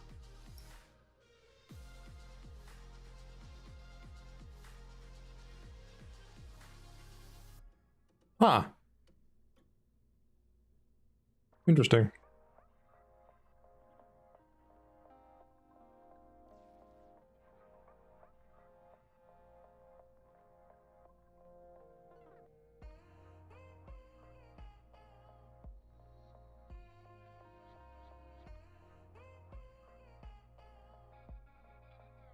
Interesting. Huh. Anyways. Let's get some transmission going. We still want this to act as somewhat of a relay, so we'll have some solar antennas going, but it won't be as hardcore as the other ones.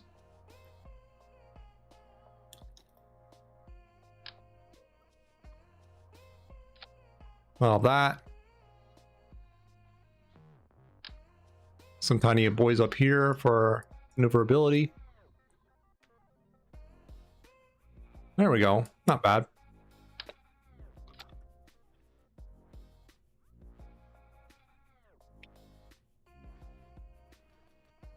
We'll still want some solar panels and some power stuff, but it won't be as like insane as the other things. That's too small.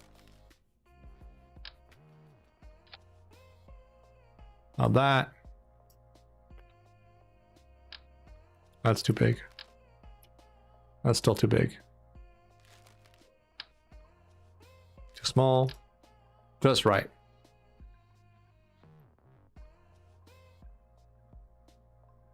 Have that. So that'll be good.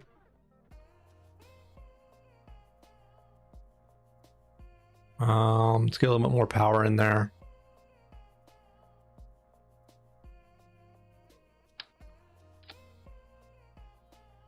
What do we want to do for electricity? What does this look like? Boring.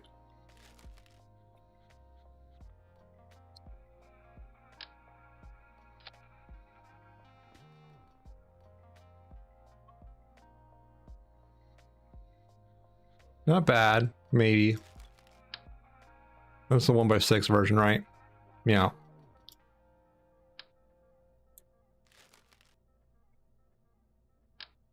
What's this?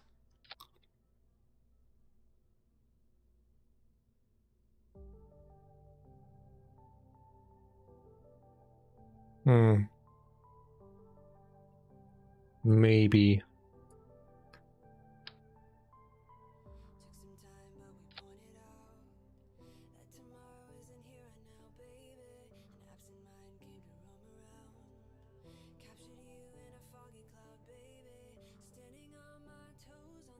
What do y'all think?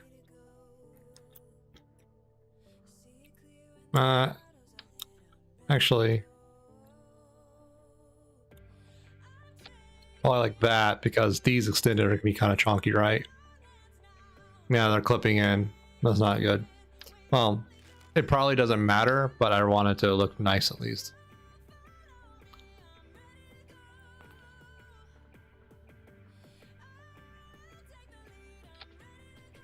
Do that, and now no clipping.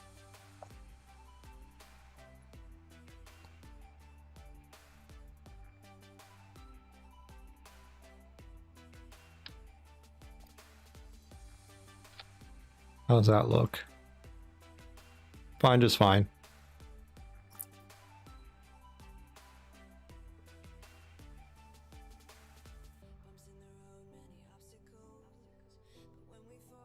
Hmm.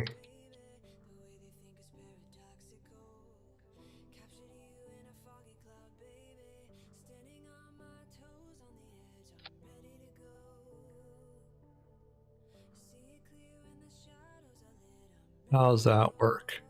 Perfect.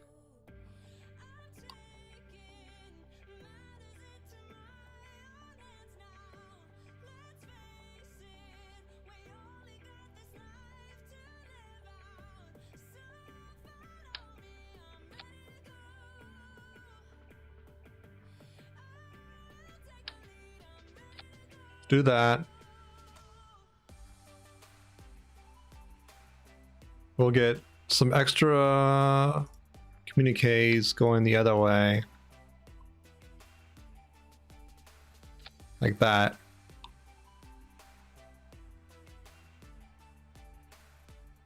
And let's see. Too big. Ah. That's what we want.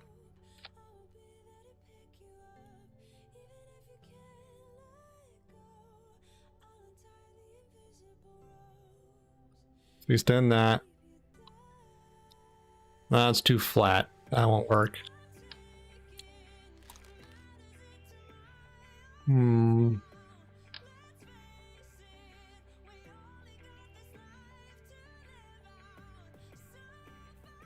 Hmm.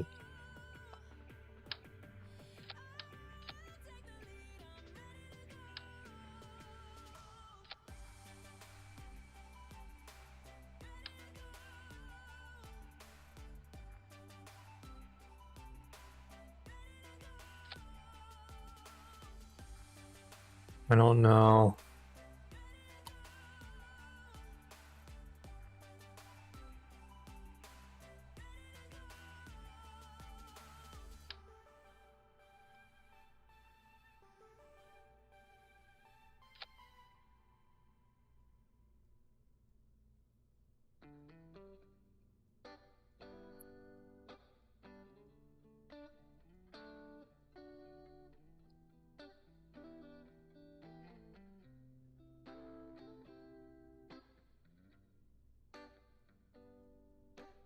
Okay, that's bugging out.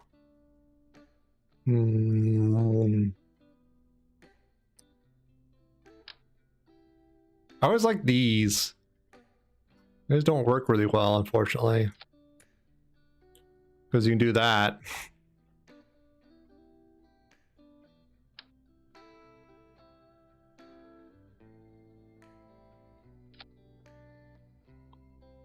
But not quite what I want out of this. And that's bugging out too. What the fuck, game? Come on.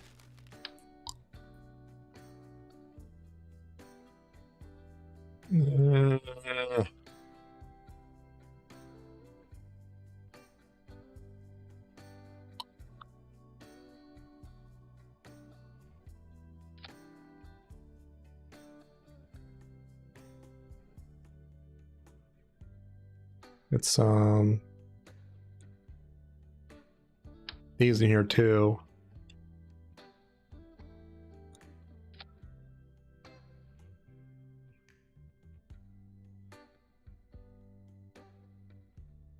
And be some cheeky solar panels in here. Just like that. And you extend these. So it goes, that covers that band, right? Extend these That covers power, and extend these. So it covers up this hemisphere, and this covers the sides.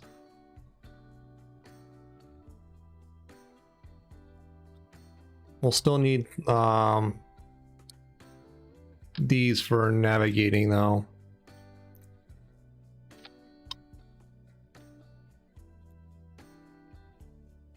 That'll work. How's that for an observation platform, guys? What do you think?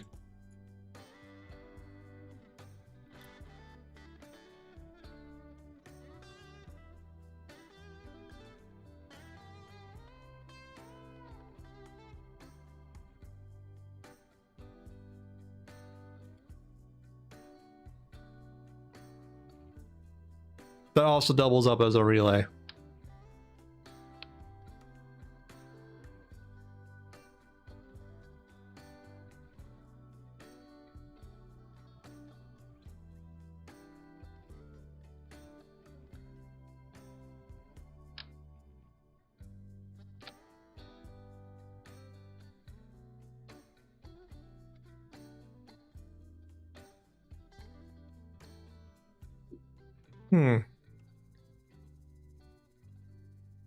Okay.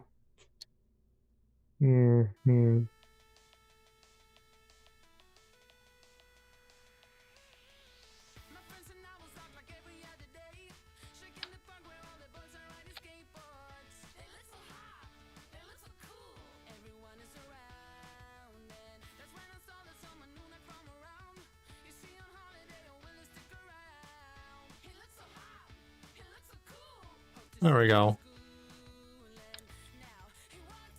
So that's our payload.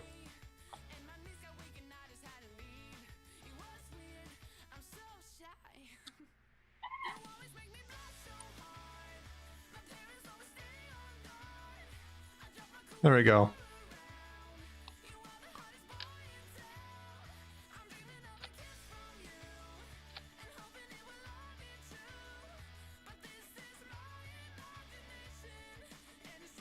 That should hopefully be enough.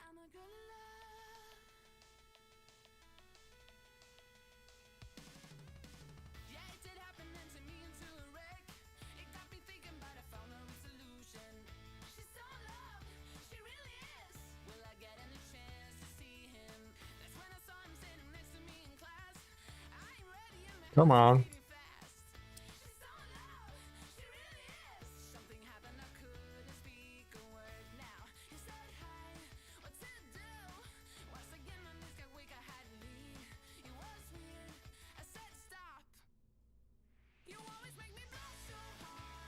Come on.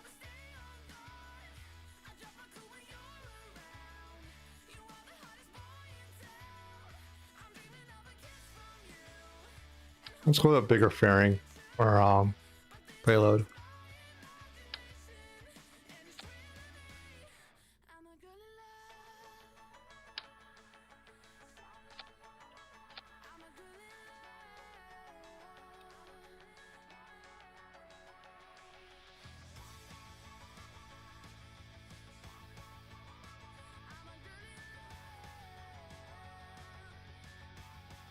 There we go.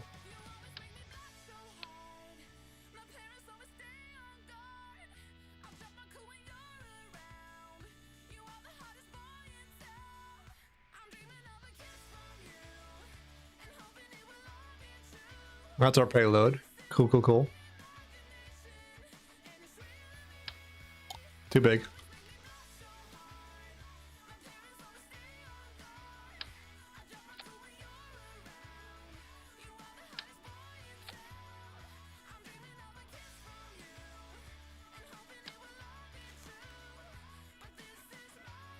Let's see. No. Mainsail?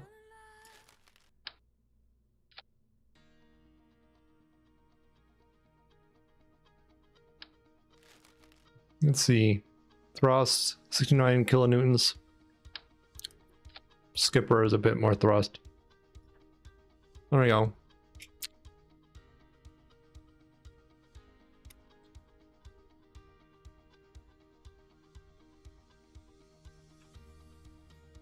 delete the disable the cross feed here.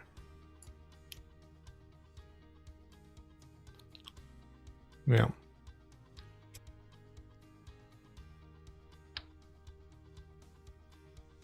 Get power in there, sounds good.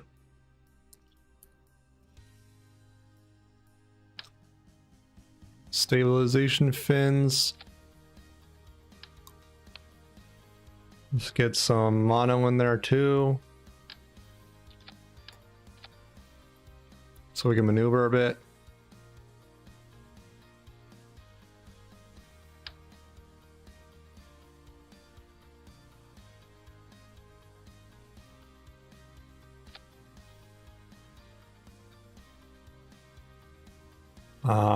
We'll also want that to a reaction wheel.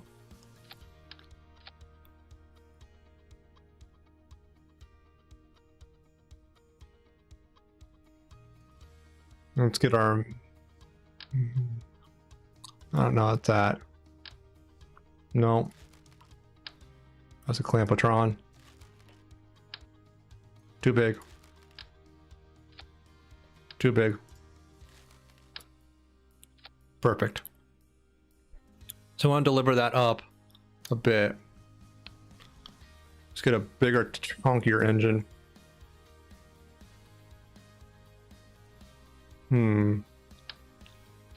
There we go.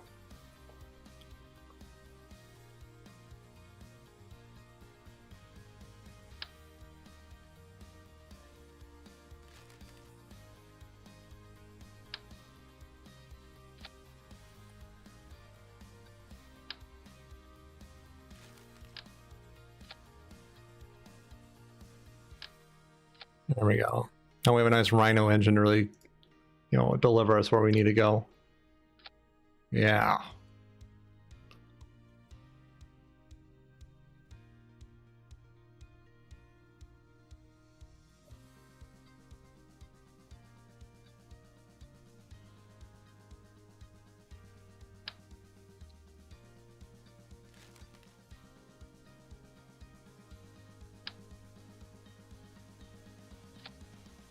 Do that this time.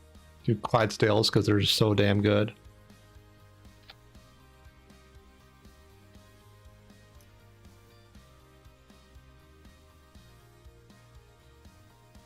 Let's see. Put these there. And just get some better structural integrity. With some struts.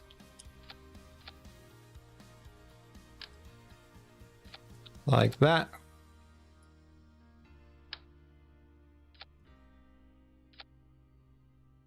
And that should be good, I think.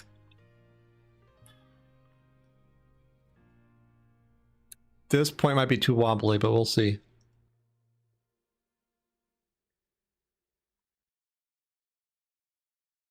I forgot to put more mono jets in the bottom. Remember to fix that.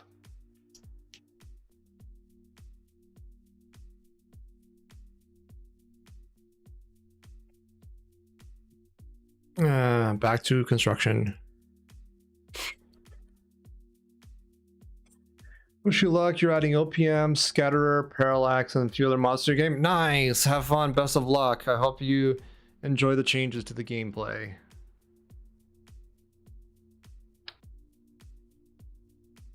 I love one of the reasons I love about PC games, PC gaming really, is the modding you can do. It, I think, adds a huge amount of life to it, and to make the game exactly how you want it.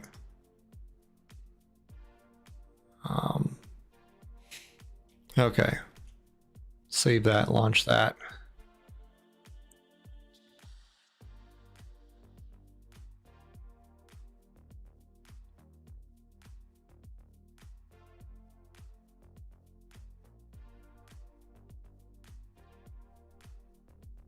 All right, let's see how this works.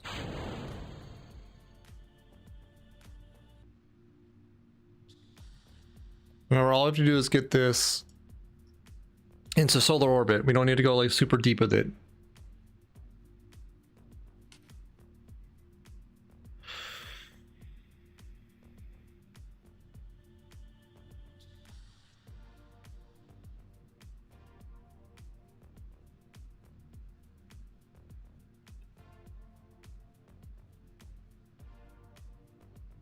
Adding OPM, those are, what is my initials? Ah, fair enough.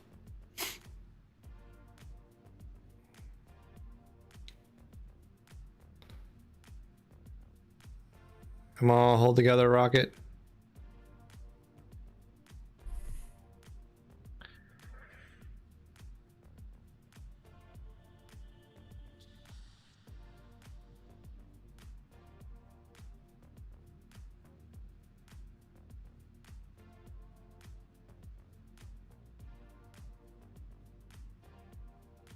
A little bit tip to the right, please.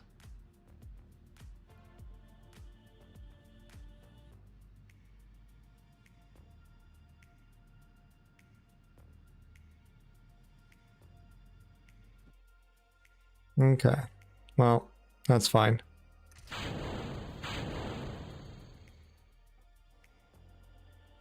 Do it this way.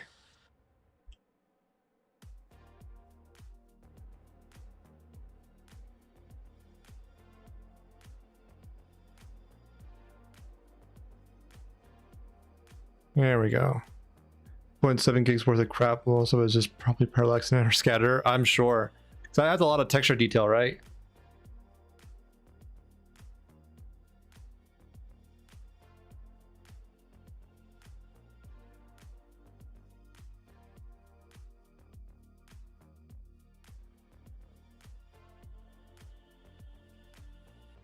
Let's normalize our orbit a bit.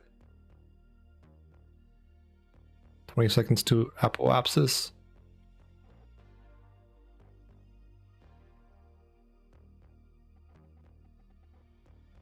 There we go.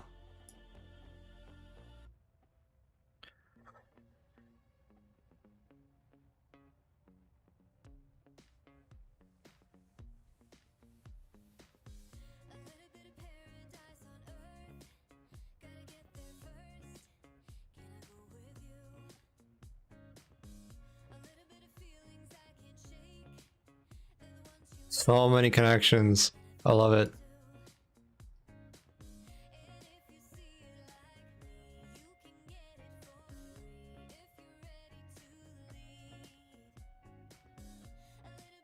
I may have changed our my prograde burn might be too late.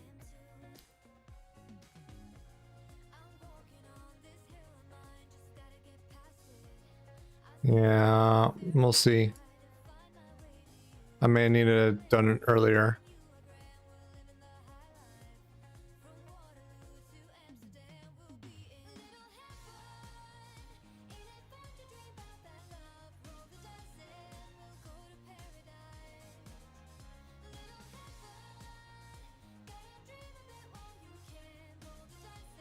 I appreciate the faith, even though it may be misplaced. I'll try and angle it up a bit. But we are falling fast.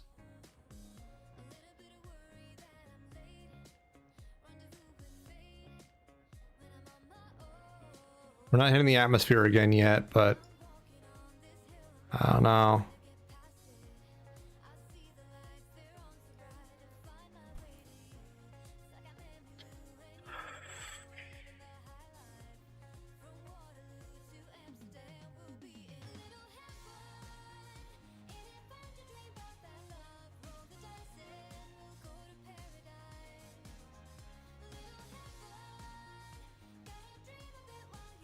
I don't know. If I start scraping the atmosphere, it might be too late for me.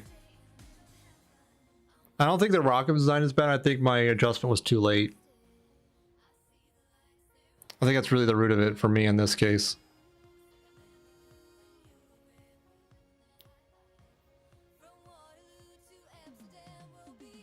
My parallaxes is not coming out quick enough though.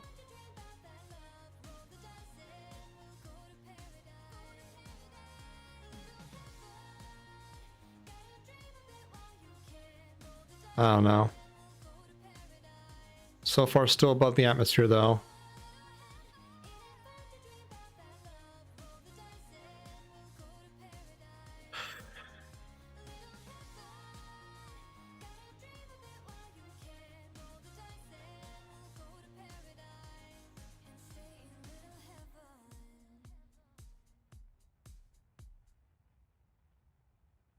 Come on.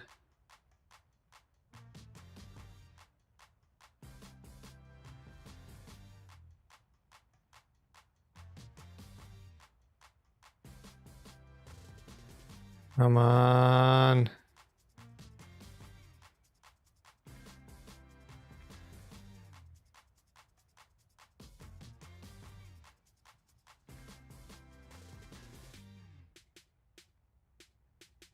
Might just pull us out.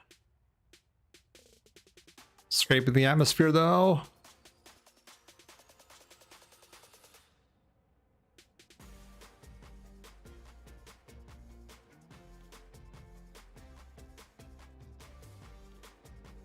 Come on, hold up.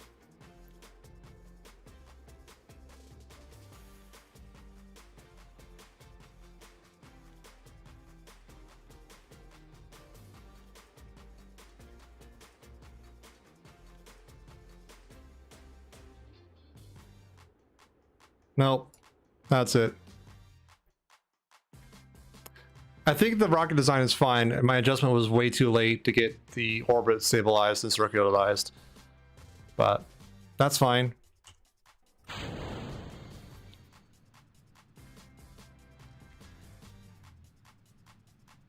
Let's see if I can get that much earlier this time.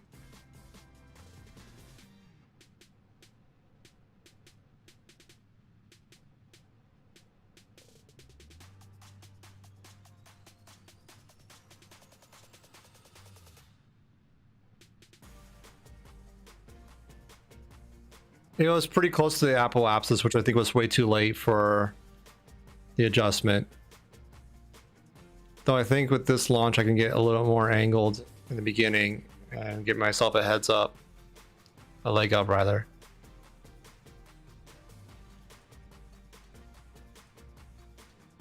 So I have to be really careful. Not overdo it. Because if the air resistance gets on my bad side, then I'm just toast. But I think since we're getting out of the atmosphere, I think we're okay. I think the rockets are stable enough.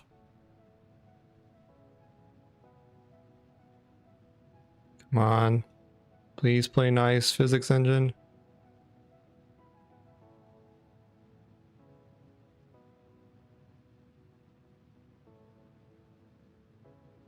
Yeah, it was like 7 seconds away from the apoapsis, so it was way too late.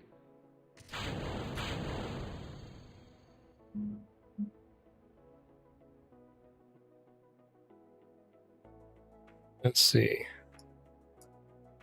Let's do it like right about here.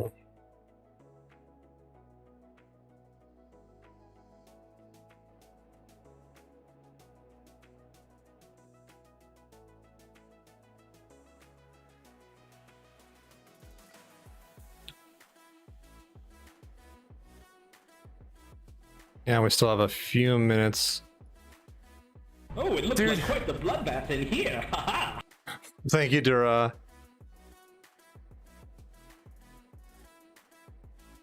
We still have another minute or so. We could probably get a little bit higher up. Get better fuel economy.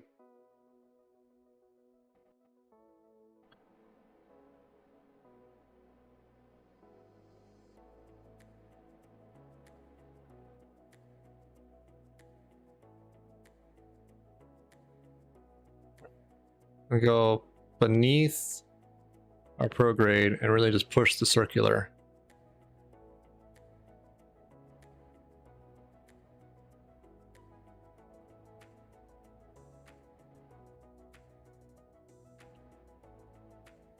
There we are.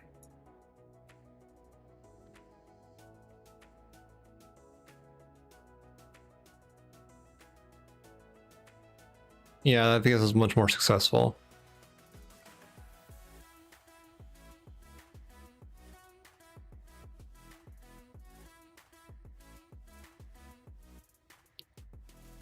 Again, all I have to do is get into solar orbit. We don't have to go super far.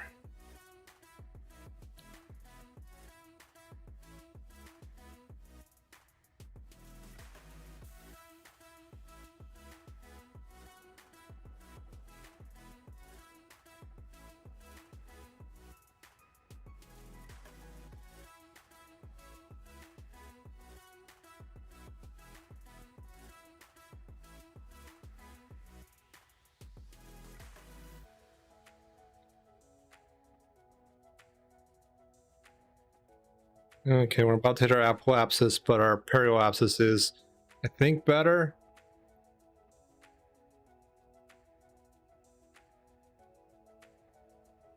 Our orbit speed is definitely better, that's for sure.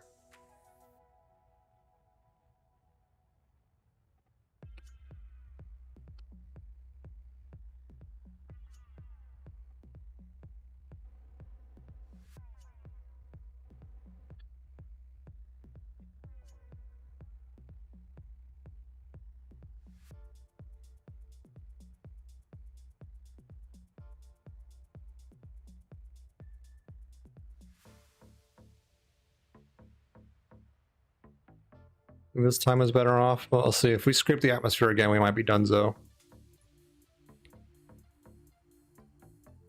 This is the fun of it. I love playing around with like the rocket physics and seeing like what works, what doesn't, and not being super concerned with the details.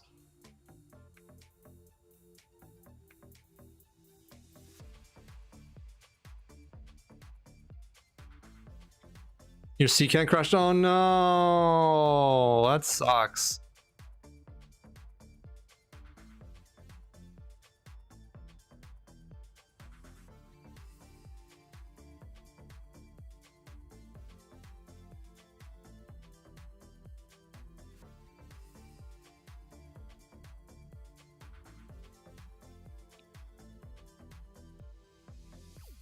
Well, I've been too much modding, I don't know.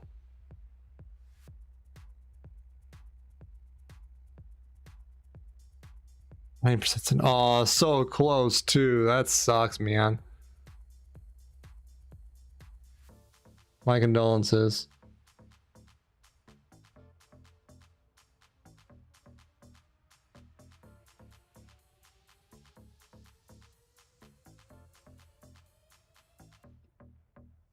Looking, but I'm heading out. Happy times and dice. Always fun to hang out. Yeah, of course, Station. Thank you for being here. I always appreciate you around. So I hope you have a good night. Sleep well.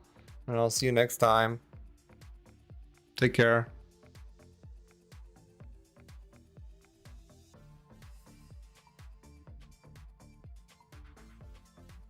All right, cool. We got a nice circular orbit.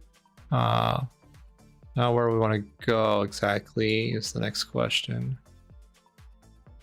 Probably around here and get a good prograde on that.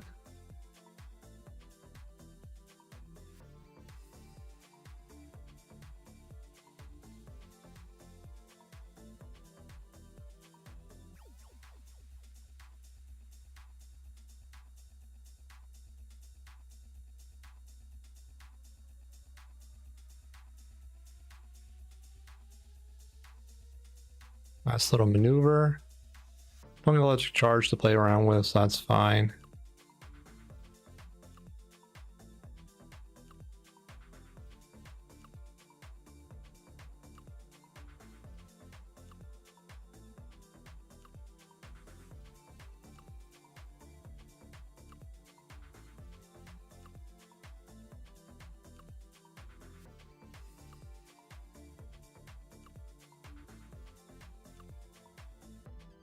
There we go.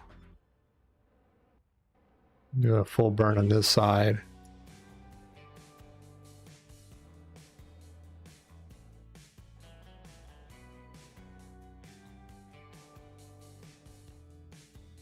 And we'll just burn this to get out of Kerbin's influence.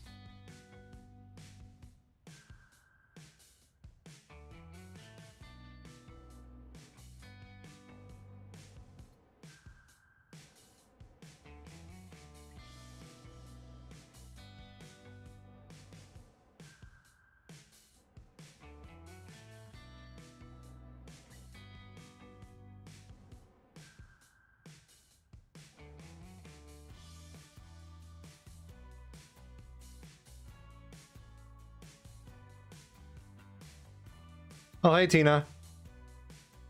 Nice to see you too.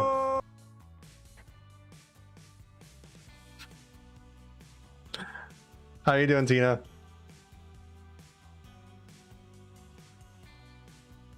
Oh, don't worry, Tina. I have something saved for you.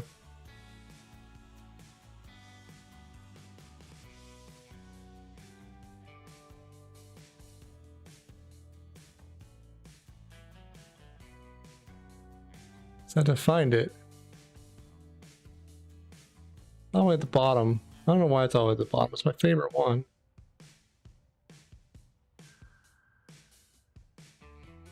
Here it is. Pagu Bunny. Pagu Bunny. Pagu Bunny. Pagu Bunny.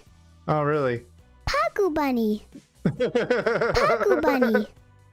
Pagu Bunny.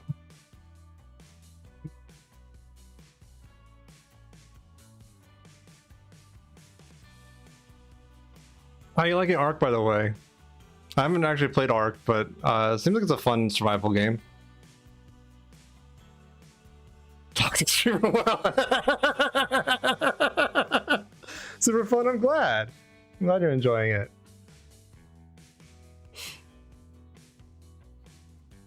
Yeah, I might get around to it at some point. It's just like the install size is so large, I really have to commit to like that game and not much else because it's gonna take like a quarter of my hard drive. It's nutso. Oh, I can probably stop burning and get past the carbon escape. I bought a 2 terabyte just for games. You kind of have to with games like Ark and like Warzone, and it's like hundreds and hundreds of gigs these days. I don't get it. Space soon. So I have a 2 terabyte for my OS and my games, and I can't imagine having Ark and much else.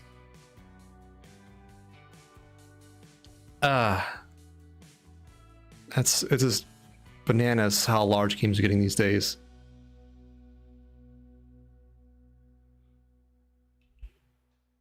Okay. Want to do a program? Yeah, we can go program and go outside. Oh my goodness, that's a large orbit. Okay, we can go all the fucking out there. Why not?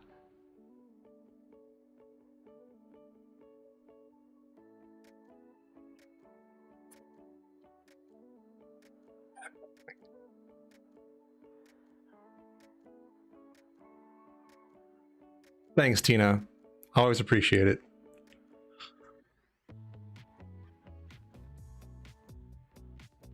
You got me.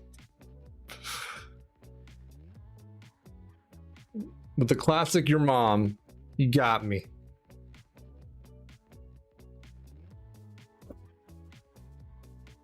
Yeah, you showed me. Oh no, what will I ever do?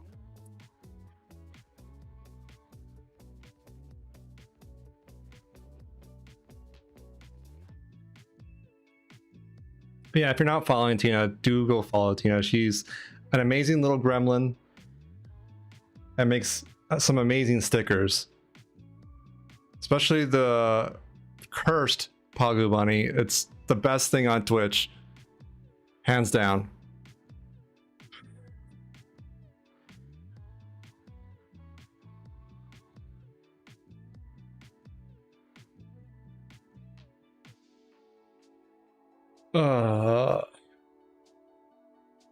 It's the worst, you know. I love it. It's so good. You did a really good job with it.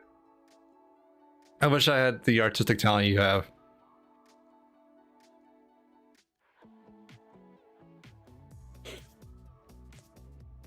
I can cobble the other things like paint.net that no, they're not even passable, but they're something, and that's about it. I feel like I'm slightly progressing in my video editing skills, but they still need a lot of work. Curse stickers don't have to look good, but you pull it off. The more curse, the better indeed. Holy crap, yeah.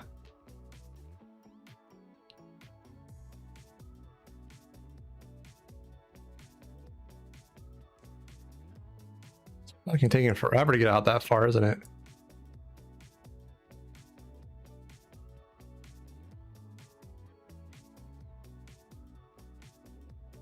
Meow.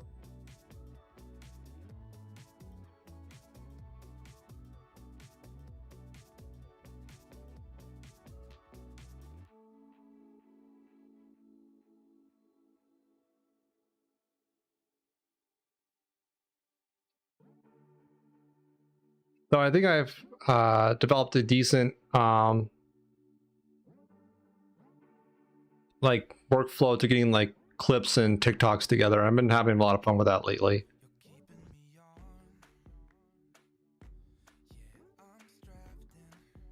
Oh, what's going on here?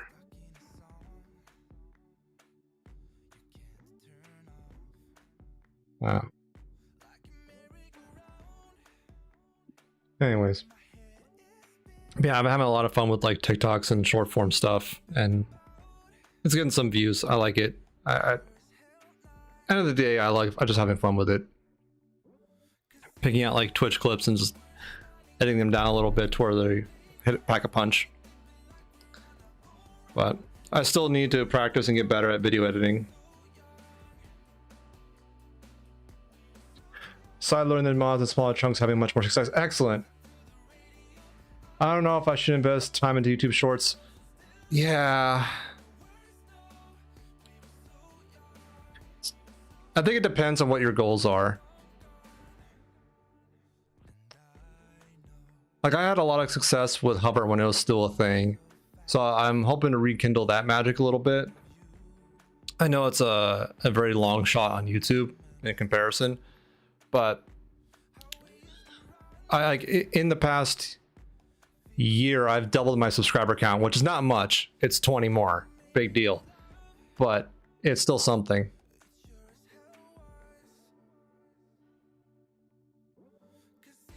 No, Hover is dead, Tina. Gone. Yeah, it went to like maintenance mode last September, and then mid-January, they took it all the way down. It's just gone.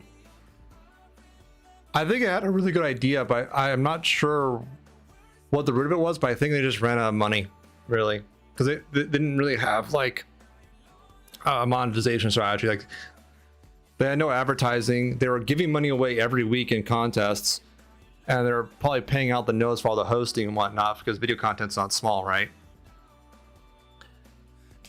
So yeah, it's dead. I've been playing around with Fresh Cut and Metal, which are like smaller platforms that are kind of trying to do what Hover did, but we'll see. Right now, it seems like most of the people are either on YouTube Shorts or doing TikTok. And I'm doing both because why not? If I'm gonna make the video, I might as well put it in both places.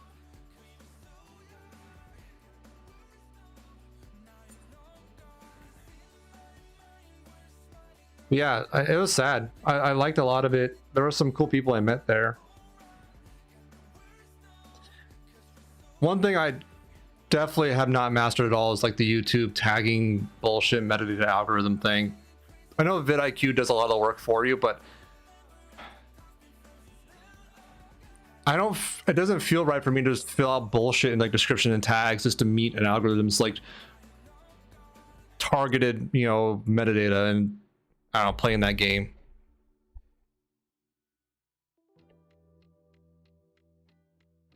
I don't feel like I personally don't watch TikToks as streamer clips, so I don't like putting that out. That's fair.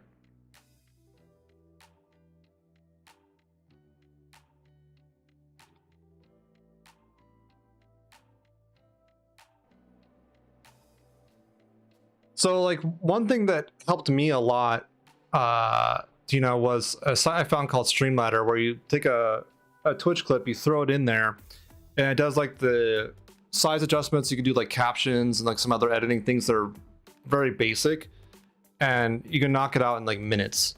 And that's what I do for a good chunk of them, especially if I don't really care about like camera placement, or like if there's not like a lot of dead time to call out. If the Twitch for the most part is standalone okay, and I don't want to spend any more time on it, I throw into that.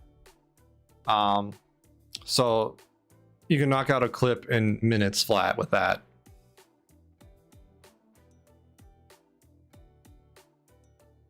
That's no more fuel. Perfect.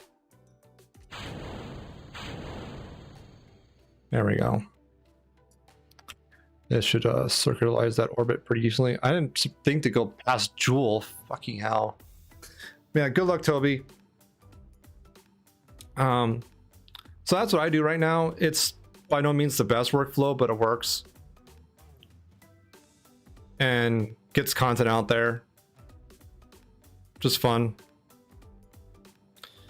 But what I don't like about TikTok and YouTube Shorts is like there's not great linking back to like the Twitch stream platform or anything like that, like Hubbard did. That's what it did really well in my opinion. So I don't know. If people see it and they like it, that's all I need for now.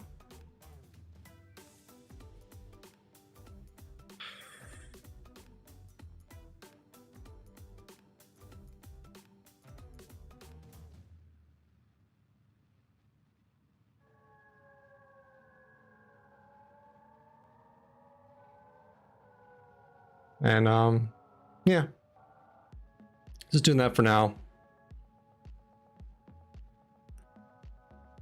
I have done some work like editing like longer VODs down and things like that. Go do dumb paperwork shit. Oh no, best of luck, Tina.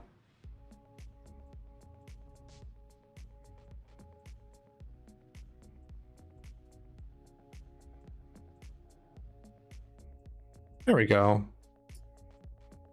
I will try. I'll be just hanging out here playing with space stuff.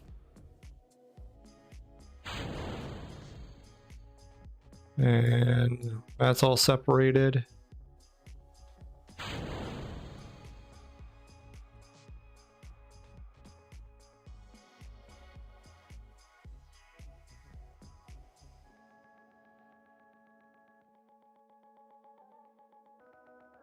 There we go. Got some solar power going.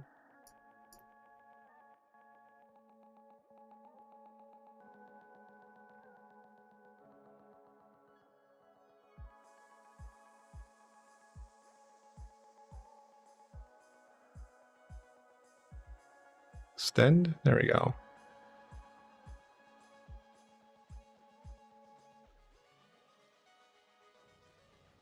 So we got in between Jewel and the next planet, so that's further out than I anticipated, but whatever. Let's see. Log this far out. Nothing. Start object tracking. Yeah. So that works.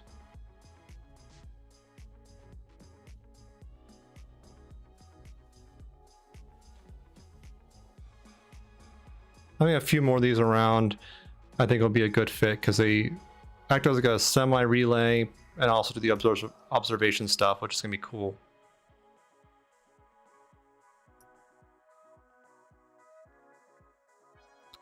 So that's all done. Extend, extend, limited, full. Okay, there we go.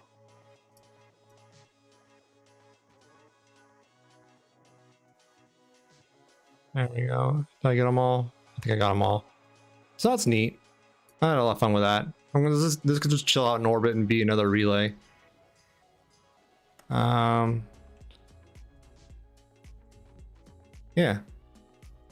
I'd like to get some more in the inner system though. Cool. Let's clean up our mess and do another launch and get closer to the and pay more attention to my orbit.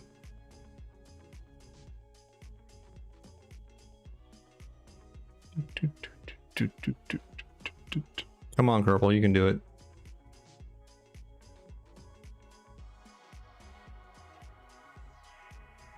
Delete that space junk. Delete that space junk. Okay.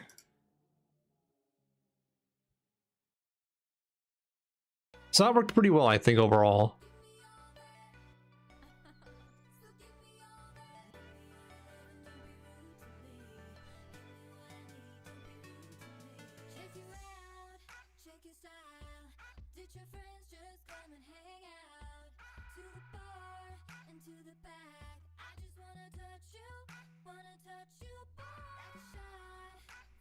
Launch this sucker, and we'll get this one closer in, I think.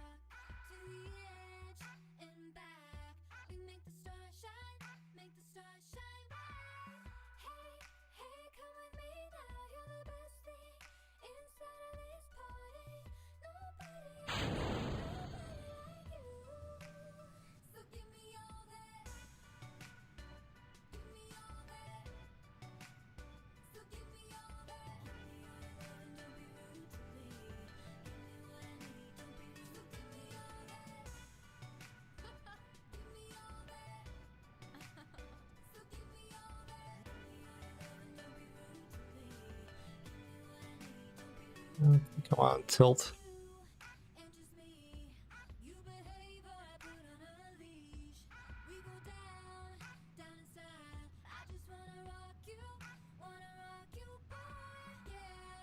Come on. Hopefully the wind resistance, the air resistance doesn't fuck me here.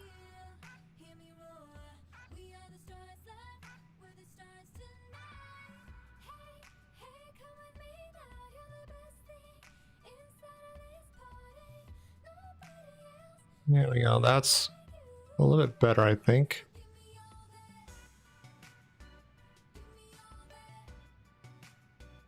Don't wobble too much.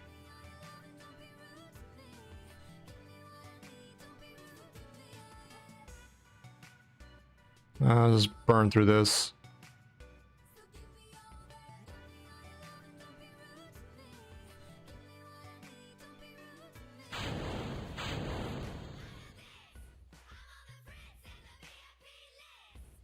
Okay, that's a little bit better. Warp there.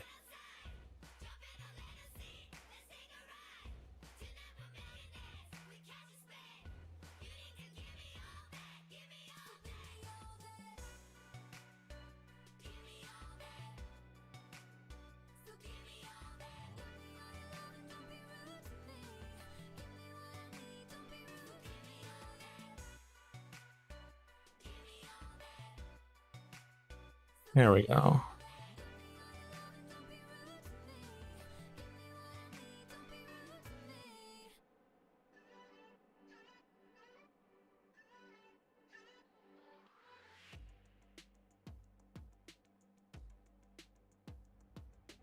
Here we are.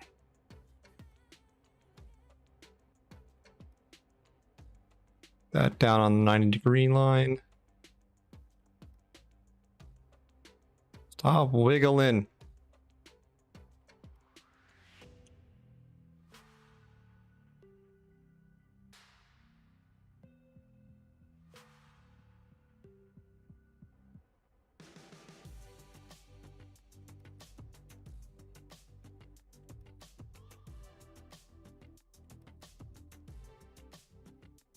There we go. Stabilized a bit. Cool. Oh, full burn. Close enough.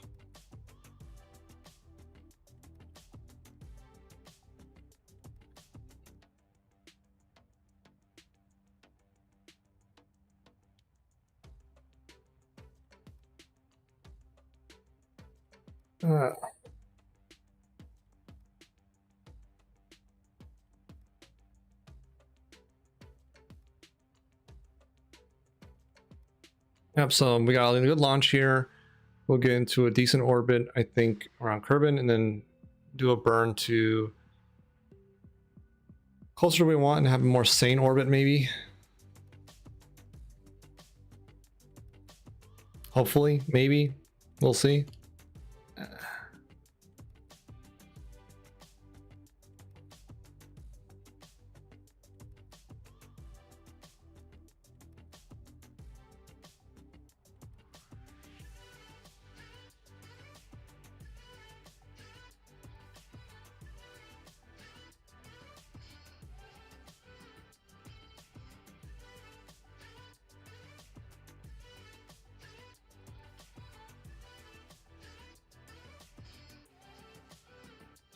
Also trying to keep an eye out because we're probably not going to be going for too much longer. I feel we might raid. There's a chance I'll probably just be Mario to support her streamathon.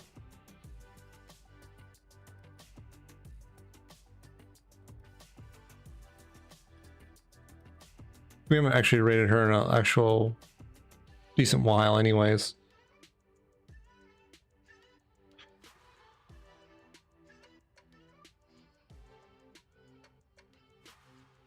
Everything loads. I even threw in extra planetary launch pads and a few other fun things. Nice! I'm glad everything loads and you work through it.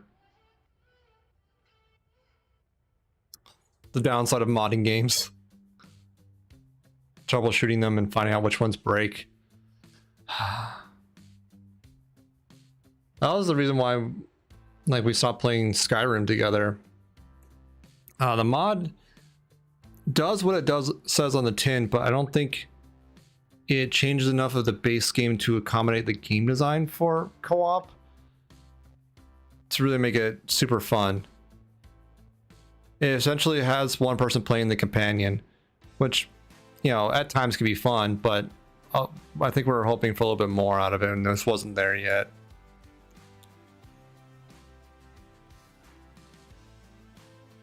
Skyrim was another fun game I want to go back to and play on stream. I've beaten it not quite 100%, but 90 plus by a wide margin. I think the only quest I couldn't do was one where you had to appear destitute in front of someone. I forget the quest, it was ages ago, but I did a lot. I explored all the locations, did all the various guilds, did the main quest, whole bunch of shit. Okay, we got our orbit done. You know what, let's just burn more.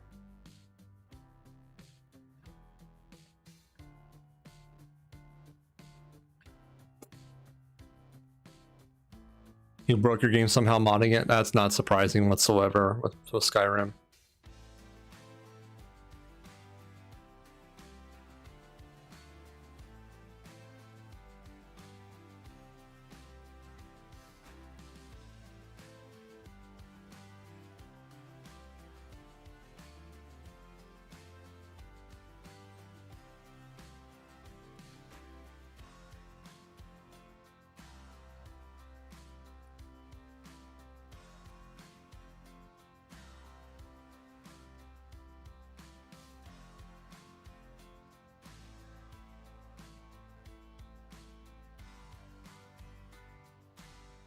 Oh, that's moon intersection, which we don't really care about.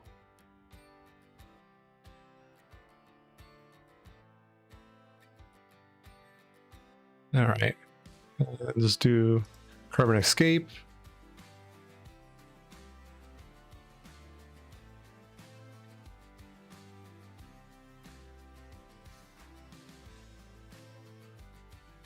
Are you freaking kidding me? Oh, this works.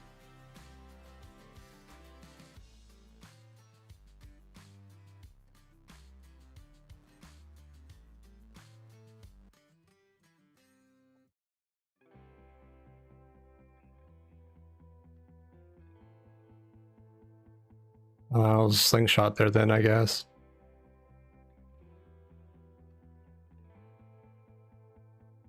Or no, we'll just escape. Fine, whatever. Fine game. Keep your secrets. Alright, what do we want to do? So we're actually shrink that a little bit. Let's go to Periwapsis and do a retrograde burn, and we'll go in between Kerbin and Eve. So why not?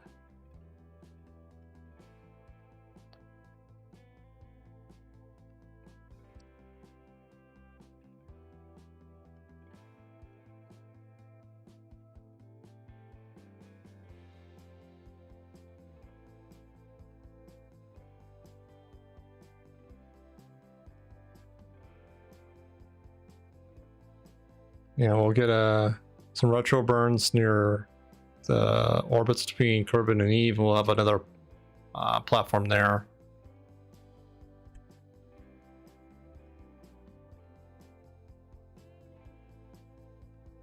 Retrograde.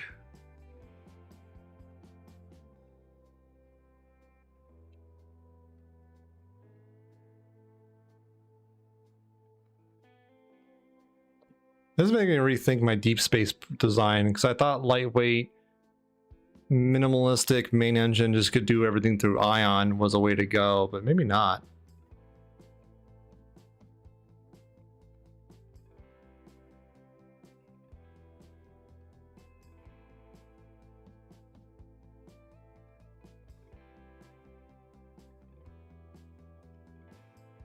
Maybe loading up more with a proper main engine might be a better design.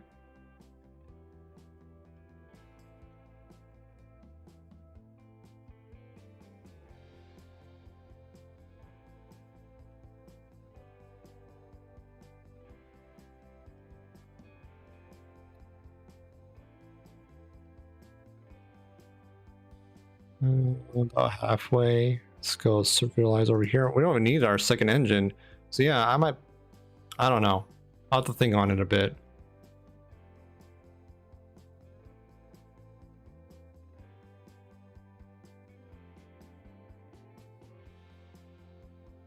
If I could fit enough like on still and maybe rely on the main engine to get us further out, it may not be a bad compromise for version 2.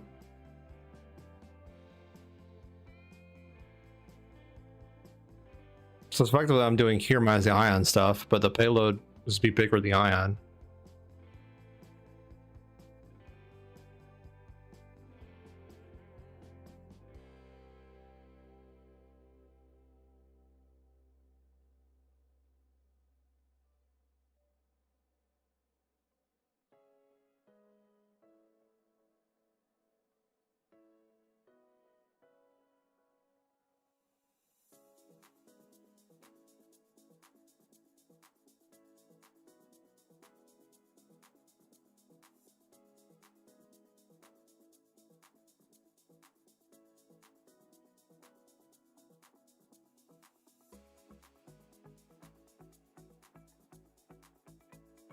Okay.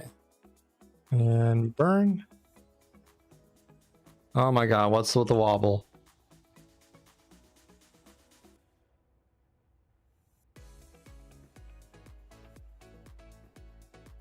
Let's just separate and get away from that fucking wobble. There we are.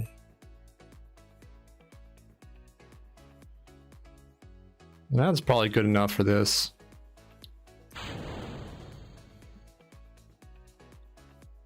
And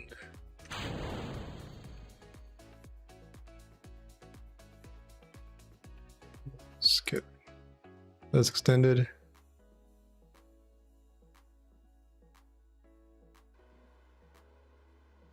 Jet away a little bit.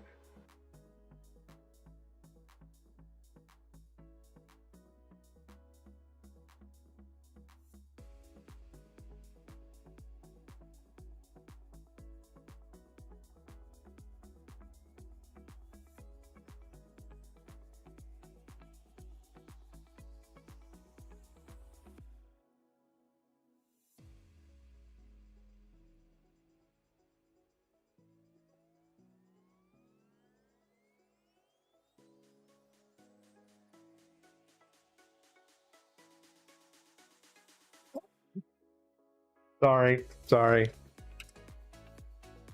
Did not mean to sneeze all in your ear. My hotkey failed. I need to fix that.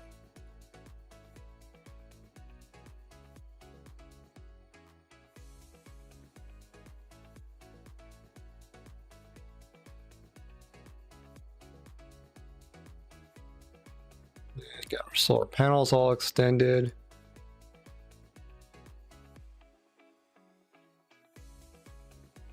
And we have our power sorted. Cool. Anything we log here? Yeah. There we go. Look at that drift away. All our antennas are extended. Yeah, this is pretty good. Another balancing relay station up and running with some observation stuff going too. Cool. But yeah, I'm starting to fade a little bit, guys. So let me save and clean up, and we'll wind down in just a moment. We'll find someone to raid that's fun. And oh, Toby, thank you for the follow. The Toby 583 is now following. Welcome in. Welcome in. Thank you for the follow. I appreciate it.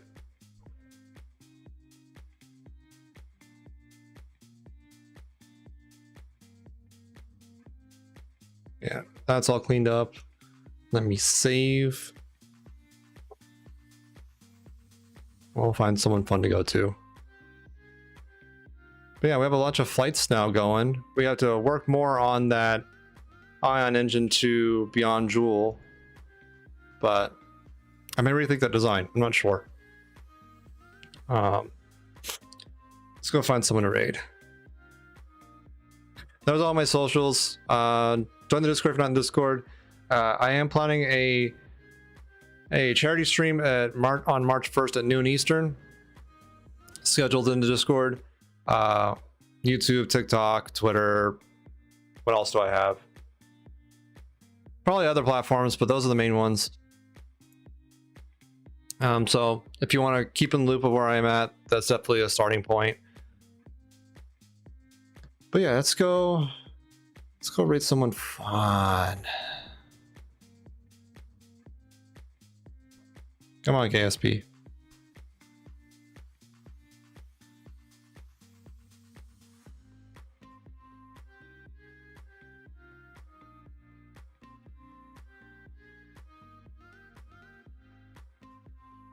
Yeah, let's go rate Mari.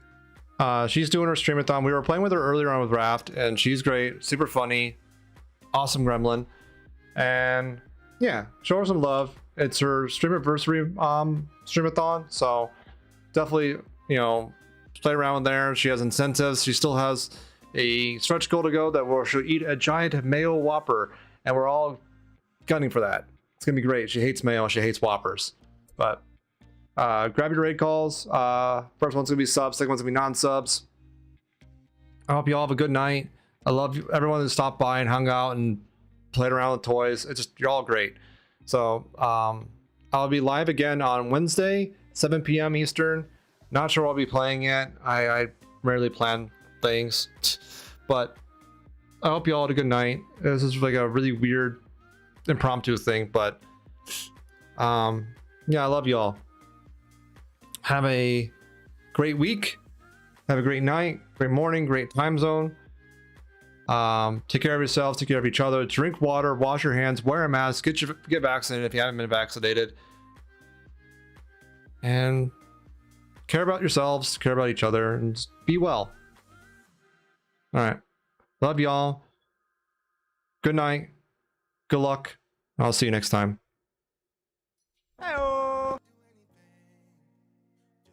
Night Pixel, night Dura.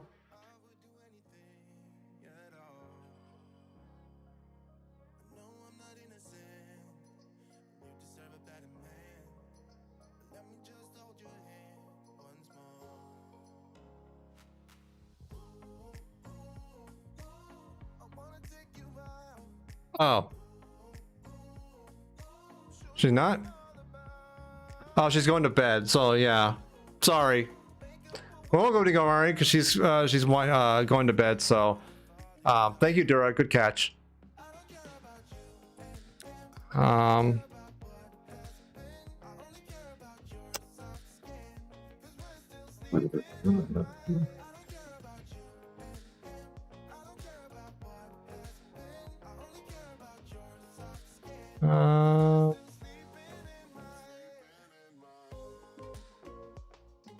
Yep, sorry about that. Let's do a quick poll. So I'm on the fence between two.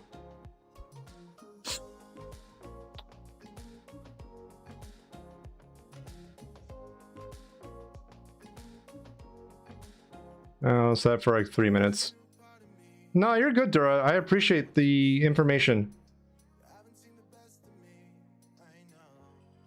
So I'll vote in the poll. I'm between JoJo and Sari. Sari's doing like this game where they find cats in a castle, and JoJo because JoJo's awesome. Oh, Sari's also ending, so yeah, we'll just go to JoJo then.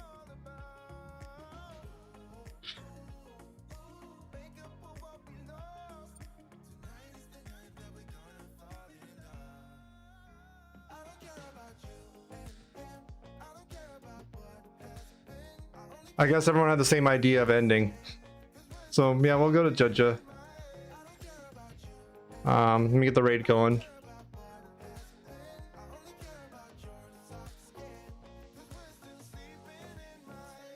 Judja's awesome. We all love Judja. And yeah, let's go show her some love. She's great. She's playing Dead Space. It's not her usual game, but I'm hopefully she seems like she's having fun with it.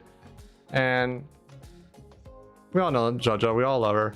So, hope you all have a good night. Again, take care of yourselves. Take care of each other. Good night. Good luck. I'll see you next time.